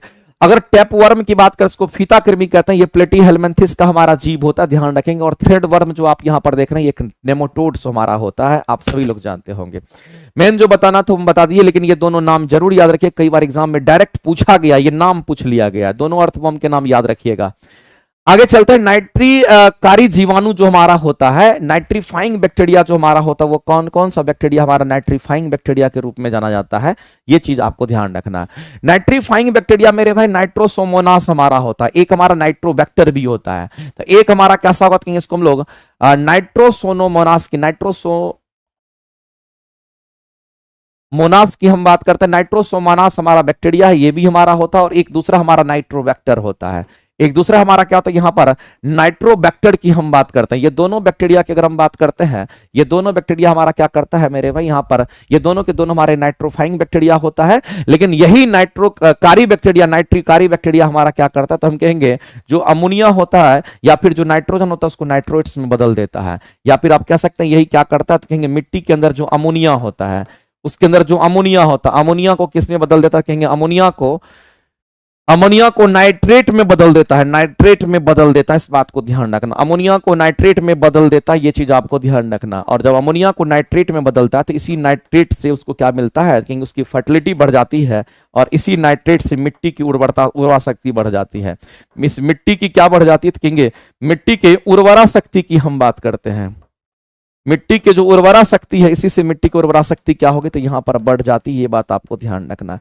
इसी से मिट्टी की उर्वरा शक्ति बढ़ जाती है, ये बात आपको ध्यान रखना है। तो मेरे भाई जो नाइट्रिकारी बैक्टीरिया हमारा होता है, इसको हम रसायन पोषी के नाम से हम जानते हैं। ये कैसा है? तो इसको हम लोग रसायन पोषी कहते हैं। इस क्वेश्चन का अगर आंसर करेंगे तो ऑप्शन नंबर बी हमारा करेक्ट हो जाएगा। लेकिन जैसे कि हम वहां पर बात करते हैं, अगर मेरे भाई हम स्वपोषी की बात करते हैं, याद रखना जो अपना भोजन खुद बनाता है उसको स्वपोषी यानी ऑटोट्रॉप्स कहते हैं। ये हमारा ऑटोट्रॉप्स होता है, ये बात आपको ध्यान रखना। दूसरी बात अगर मेरे भाई हम यहां पर बात करते हैं परपोषी का, जिसको या विषम पोषी भी आप कह सकते हैं। अगर हम इसको विषम पोषी कहें तो इसमें कहीं से कोई दिक्कत नहीं। परपोषी विषम पोषी, इसको हेट्रोट्रॉप्स कहते हैं। ये हमारा क्या होता है, इसको हम लोग हेट्रोट्रॉप्स के नाम से जानते हैं, ये चीज आपको ध्यान रखना है। इसी तरीके से मेरे स्वपोषी, विषमपोषी, जो अपना भोजन खुद बनाता है उसको स्वपोषी, जो दूसरे से भोजन ग्रहण करता है उसको विषमपोषी या परपोषी कहते हैं। और इसी तरीके से हमारा रसायन पोषी भी हमारा होता है। हमारा कौन सा होता है, यहाँ पर रसायन पोषी की हम बात करते हैं। और मेरे भाई जो रसायन पोषी होता है ना, इसका नाम याद रख लीजिएगा, इसको कीमोट्रॉप्स के नाम से हम लोग जानते हैं। इसको हम लोग क्या कहते हैं, इसको हम लोग कीमोट्रॉप्स के नाम से जानते हैं। ये भी क्वेश्चन से याद रखिएगा। रसायन पोषी भी आपको ध्यान रखना, कीमोट्रॉप्स कहते हैं। एक हमारा मृतोपजीवी होता है, जिसको हम लोग यहाँ पर मृतोपजीवी लिख देते हैं। ये हमारा मृतोपजीवी की हम बात करते हैं, ये मृतोपजीवी हमारा होता है। तो मृतोपजीवी हम उसको कहते हैं जो सड़े गले पदार्थों से भोजन ग्रहण करता है। जो सड़े गले पदार्थ, जो सड़े गले पदार्थ ऑर्गेनिक जो वेस्ट होता है, जो सड़े गले पदार्थ से भोजन ग्रहण करता, उसी को तो हम यहाँ पर क्या कहते हैं, उसी को हम यहाँ पर मृतोपजीवी के नाम से भी जानते हैं। यानी कहने का मतलब मेरे भाई ये साफ साफ है, इसमें सारे कवक आते हैं, मृतोपजीवी कवक होता है। ये रसायन पोषी है जिसमें हमारे ये सब बैक्टर आते हैं, इसको नाइट्रिकारी बैक्टीरिया कहते हैं। तो ये हमारा रसायन पोषी होता है, क्योंकि मेरे भाई ये अमोनिया को नाइट्रेट्स में बदलता है, हमारा इस तरीके से ध्यान रखना, इसलिए इसको रसायन पोषी कहते हैं। जो अपना भोजन खुद बनाता है उसको स्वपोषी, जो दूसरों पर भोजन करता है वो हमारा विषम पोषी होता है। ये 4 गो बात आपको याद रखना है, क्योंकि क्वेश्चन आपके ऐसे ही पूछे जाते हैं। आगे चलते हैं। अगला है एक बीज पत्री की हम बात करते हैं। मेरे भाई एक बात आपको ध्यान रखना है कि जब भी एक बीज पत्री की बात होती है तो एक बीज पत्री में क्या होगा, मूसलाधार तृतीय पुष्प होता है। मेरे भाई इस बात को आप सब समझने का कोशिश कीजिएगा। अगर हम एक बीज पत्री की हम बात करते हैं, हम किसकी बात कर रहे हैं यहाँ पर, अगर हम एक बीज पत्री की हम बात करते हैं तो जो एक बीज पत्री हमारा होता है इसको मोनोकॉट कहते हैं। इसको हम लोग क्या कहते हैं, तो मोनोकॉट कहते हैं। और जो मोनोकॉट हमारा होता है इसको हम एक बीज पत्री कहते हैं। याद रखना, इसके बीज 2 भाग में नहीं बंटते हैं। मोनोकॉट जिसके बीज ध्यान में रखना, जिसके बीज जो होते हैं ये 2 भाग में, जिसके बीज 2 भाग में नहीं बंटते हैं, जिसके बीज 2 भाग में नहीं बंटते हैं, उसको मोनोकॉट कहते हैं। इस बात को ध्यान रखना। दूसरी बात मेरे भाई, अगर कोई मोनोकॉट है, अगर जिसके दो भाग में नहीं बटेगा, जो मोनोकॉट होता है उसके जो फूल होते हैं उस फूल में हम कहेंगे इसमें पैरेलल वेन्स होता है। इस बात को ध्यान रखिएगा। इसमें कैसा वेन्स होता है कि इसमें पैरेलल वेन्स होता है। इसमें कैसा वेन्स होगा तो इसमें पैरेलल वेन्स होता है, ध्यान रखेंगे। और तीसरा पॉइंट आपको ध्यान रखना है, इसके जो फूल होते हैं ये हमारा त्रिपत्री हमारा होता है, इस तरीके का हमारा होता है। ये इस तरीके का हमारा होता है, इसमें 3 को पत्तियां होती है। जो मोनोकॉट हमारा होता है जनरली इसकी हम बात कर रहे थे, तो इसीलिए मेरे भाई ये तृतीय पुष्प का हमारा होता है। ध्यान रखिएगा, एक बीज पत्री हमारा जो होता है। लेकिन अगर हम इसी को द्विबीज पत्री की अगर हम बात करते हैं तो द्विबीज पत्री के बीज जो होते हैं 2 भाग में बट जाते हैं। और इसमें द्विबीज पत्री में हमारा रेटिकुलेट वेन्स होते हैं, जालीनुमा संरचना का वेन्स होता है उसके अंदर पत्ती में, और उसमें 3 से अधिक हमारे पत्तियां डेवलप करती है, ध्यान रखिएगा। आगे चलते हैं। अगला क्वेश्चन हम लोग देखते हैं। जल से बाहर निकाली जाने वाली मत्स्य मर जाती है। मेरे भाई जल से बाहर अगर मछली को निकालेगा तो मछली मर ही जाएगी, क्योंकि मछली किससे जिंदा रहता है, तो मेरे भाई मछली जिंदा रहता है जल में घुले हुए ऑक्सीजन से, वो जिंदा रहता है। बाहर के ऑक्सीजन से वो जिंदा नहीं रहता, जल में घुले हुए ऑक्सीजन से वो जिंदा रहता है। इसलिए मछली को बाहर निकालिएगा तो मछली मर जाती है।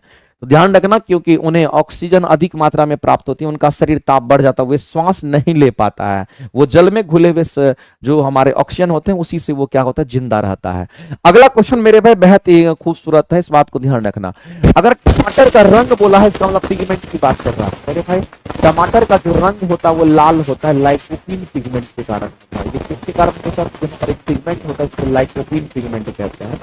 किस पिगमेंट के कारण हमारा ये रंग लाल होता है, तो हम लोग कहेंगे यहाँ पर हम लाइकोपीन पिगमेंट की हम बात करते हैं। ये किसकी बात करते हैं, तो याद रखिएगा लाइकोपीन पिगमेंट की हम बात करते हैं। और जो लाइकोपीन पिगमेंट के कारण हम कहते हैं कि टमाटर का जो रंग होता है वो लाल होता है। ये लाइकोपीन पिगमेंट के कारण हम बात करते हैं मेरे भाई, इस बात को ध्यान रखना है। दूसरी बात आपको समझना है मेरे भाई, तो टमाटर का रंग है। दूसरी बात आपको समझना है जो मिर्ची होता है, इस बात को समझना मेरे भाई। अगर हम मिर्ची की बात करते हैं, हम किसकी बात करते हैं, जो मिर्ची हमारा होता है, तो मिर्ची का जो पाउडर होता है, इस मिर्ची के पाउडर में क्या होता है, इसमें हमारा याद रखना मेरे भाई विटामिन सी भी मौजूद होता है। मिर्ची का जो पाउडर हमारा होता है उसमें पोटासियम होता है, विटामिन सी भी होता है। इसमें और क्या होगा कि इसमें हम पोटासियम की बात करते हैं, पोटेशियम भी मौजूद होता है, ध्यान रखेंगे। इसमें पोटासियम भी होता है। साथ ही साथ आपको ध्यान रखना जो मिर्ची का पाउडर होता है उसमें हमारा क्या होता है, कहेंगे मिर्ची के पाउडर में हमारा कैप्साइसिन होता है, याद रखेंगे। इसमें क्या होगा तो मेरे भाई याद रखना, कैप्साइसिन की हम बात, कैप्साइसिन हमारा होता है, ध्यान रखना। ये मिर्ची के पाउडर में होता है, उसके बीज की हम बात करते हैं। और एंथोसाइनिन तो सबको पता होगा, ये फूल का रंग, फल का रंग जो हमारा होता है अलग अलग कलर में मिलता है, उसको एंथोसाइनिन कहते हैं। उसी के रंग के कारण हमारा अलग अलग लाल लाल कलर दिखता है, फूल और फल का रंग एंथोसाइनिन के कारण। अगला क्वेश्चन हमारे सामने में है, कहता है कि मेरे भाई अधोभूमि उत्पादित सब्जियां कौन सी रूपांतरित जड़ होती है। मेरे भाई जड़ की बात कर रहा है तो हम आलू की तो बातें नहीं करेंगे, क्योंकि आलू हमारा मॉडिफाइड स्टेम होता है, ये तना की बात करते हैं, ये तो हमारा नहीं होगा। मंडा भी हमारा नहीं होगा। हम कहेंगे शकरकंद की बात करेंगे। शकरकंद मेरे भाई हम लोग कहते हैं इसका जड़ खाते हैं। और मॉडिफाइड जो हमारा रूट होता है वो सलजम होगा, गाजर होगा। हम कहेंगे मेरे भाई गाजर हो गया, सलजम हो गया, ये सब हमारा हो सकता है। बीट हमारा हो गया, शकरकंद हमारा हो गया, ये सब हमारा मॉडिफाइड इसमें जड़ होता है, मॉडिफाइड रूट होता है। मॉडिफाइड स्टेम हमारा किस में होगा तो कहेंगे आलू में होता है, या फिर हम लोग कहेंगे गिंजर वगैरह में हमारा होता है, ध्यान रखेंगे। आगे चलते हैं। आगे सारथी बैच बीपीएससी शिक्षक भर्ती के लिए मेरे भाई कॉमन पेपर के लिए विकास सर के द्वारा दिया गया है। 6 to 8 9 10 11 12 के लिए आपके लिए सारथी बैच, ये कॉमन पेपर की तैयारी कराने के लिए सर ये बैच दिए हैं। तो इस बैच से आप जुड़ करके अपनी तैयारी को बहुत अच्छा कर लीजिए। आगे चलते हैं, अगला क्वेश्चन हम लोग देखते हैं। निम्नलिखित में से कौन सा पोषक तत्व तो दलहनी फसल में गांठ गठन के लिए आवश्यक होता है। मेरे गांठ बनाने के लिए जो आवश्यक हमारा होता है वो कौन सा होगा तो याद रखना बोरोन और मॉलिबेडनम होता है। एक तो बोरोन हमारा होगा ही, दूसरा मॉलिबेडनम होता है, इसको एमओ से दिखाते हैं। और इसको हम लोग क्या पढ़ते हैं, मॉली बेंडनम के नाम से हम लोग, बेंडनम के नाम से हम लोग जानते हैं, याद रखिएगा। तो बोरोन और मॉलिबेंडनम दो टर्म हमारे सामने यहां पर दिख रहा है, एक तो बोरोन है, दूसरा हमारा मॉलिबेंडनम होता है। तो बोरोन और जो मॉलिबेंडनम हमारा होता है ये दोनों क्या करता है मेरे भाई, गांठ बनाने के लिए जिम्मेवार होता है, इस बात को ध्यान रखना। नाइट्रोजन तो मेरे भाई जानते हैं नाइट्रोजन फिक्सेशन करता, तो उसकी तो कोई बात ही नहीं है। तो ये लेकिन बोरोन और मॉलिबेंडनम दो टर्म याद रखें, एमओ का मतलब मॉलिबेंडनम की बात करते हैं, ये हमारा गांठ बनाता है। और जो दलहनी फसल होते हैं उसके जड़ में राइजोबियम बैक्टीरिया होता है, जो उसके अंदर क्या करता है, जाल जैसा हमारा संरचना बनाता है। और वहीं पर हमारा क्या होता है, कहेंगे दलहनी फसल के जड़ में राइजोबियम बैक्टीरिया होता है जो नाइट्रोजन फिक्सेशन का काम करता है, ध्यान रखेंगे। आगे चलते हैं, ऑक्सीजनोमीटर मेरे भाई पौधे डेली डेली पौधा की लंबाई कितनी बढ़ती है ये कौन बताता है तो कहेंगे पौधे की वृद्धि दर को। मेरे भाई पौधे की वृद्धि दर को, वृद्धि को नहीं, पौधे की वृद्धि को नहीं, पौधे की वृद्धि दर को मापता है। दर का मतलब होता है कि एक दिन में कितना पौधे की लंबाई बढ़ गई, उसको मापने के लिए ऑक्सीजनोमीटर का इस्तेमाल करते हैं। भोजन का एक प्रमुख अंग की हम बात करते हैं मेरे भाई, भोजन का अगर प्रमुख अंग आपसे पूछा गया है, भोजन का अगर प्रमुख अंग अगर आपसे पूछा गया, भोजन का अगर प्रमुख अंग अगर आपसे पूछा गया, प्रमुख अंग की अगर बात करते हैं तो मेरे भाई भोजन का जो प्रमुख अंग हमारा होता है हमारा क्या होगा तो कहेंगे यहां पर कार्बोहाइड्रेट्स की हम बात करते हैं।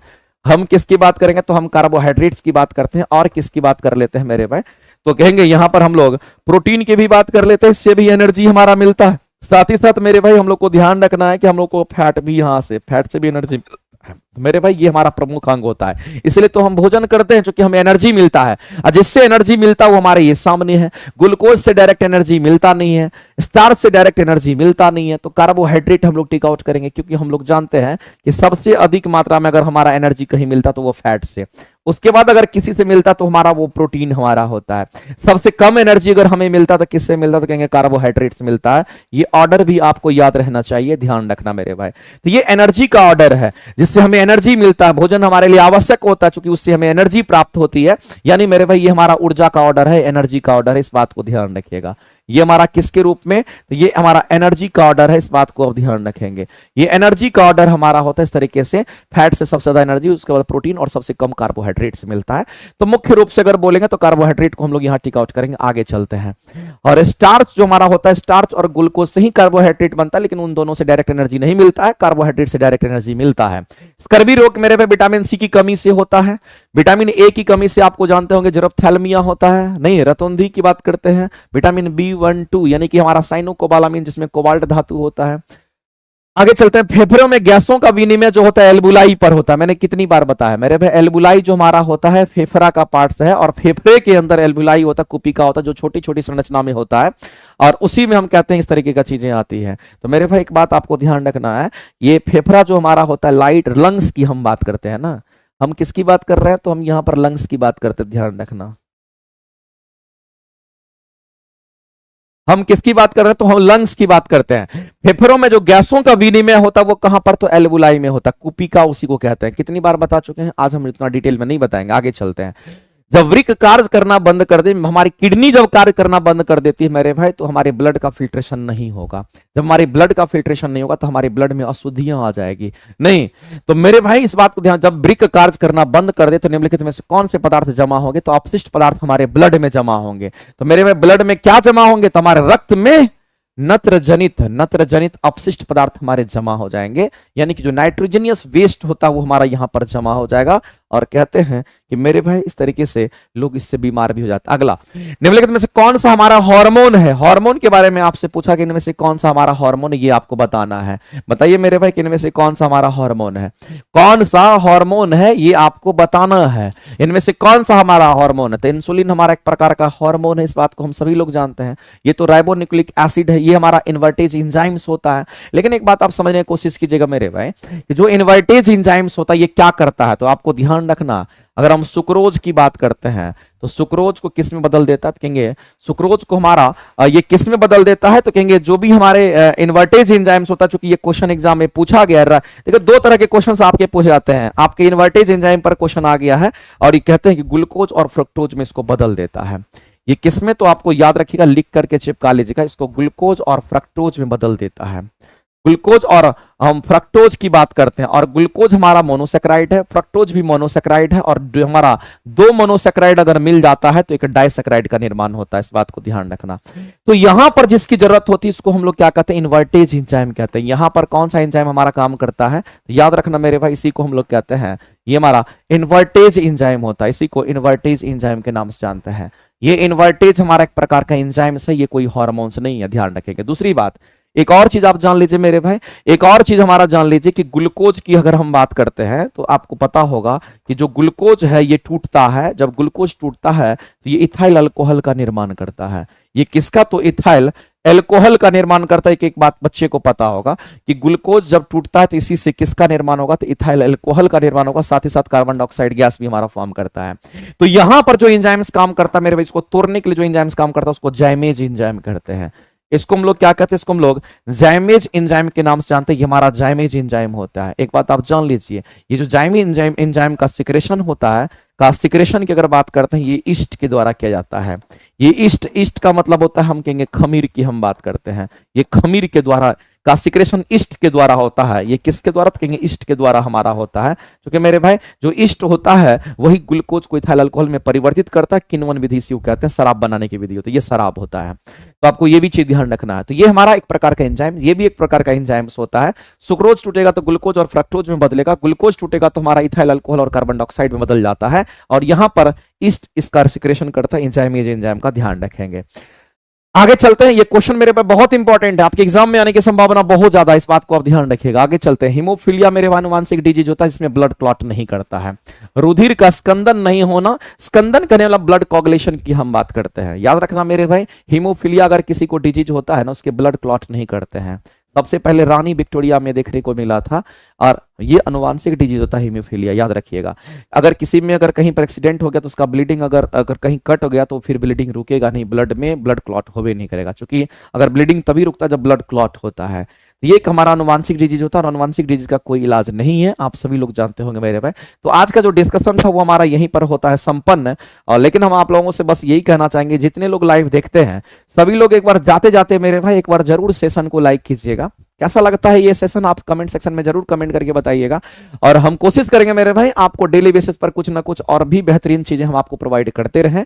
बाद बाकी अगर आपका प्यार और अगर आपका विश्वास अगर रहा तो आपके लिए और भी मेहनत करके सरस्वती पूजा के बाद जो है हम लोग एनसीईआरटी वगैरह पे भी काम करेंगे, क्योंकि हर तरह की चीज को लेकर के हम आपके सामने आएंगे। इस बार किसी भी सूरत में एक एक बच्चे का सिलेक्शन कराना है जो मेरे से जुड़ेगा। बस मेरा टारगेट यही है, यूट्यूब के माध्यम से हो या फिर किसी पैड क्लासेस के माध्यम से हो या फिर कैसे भी हो, आपका रिजल्ट मुझे चाहिए और आप रिजल्ट दीजिए। आप जरूर कर जाइएगा, आप एकदम दिन रात मेहनत कीजिए। मत सोचिए कि मेरे से नहीं होगा। हम कहते हैं कि हमेशा ये सोचिए कि मेरे से ही होगा, और इसी विश्वास के साथ आप तैयारी कीजिए, आपका रिजल्ट श्योर होगा। ठीक है, चलिए मेरे भाई आज के लिए इतना ही, मिलते हैं हम लोग अगले क्लास में। और धन्यवाद, आप लोग लगातार साथ बने रहें। मिलते हैं हम लोग फिर अगले क्लासेस में।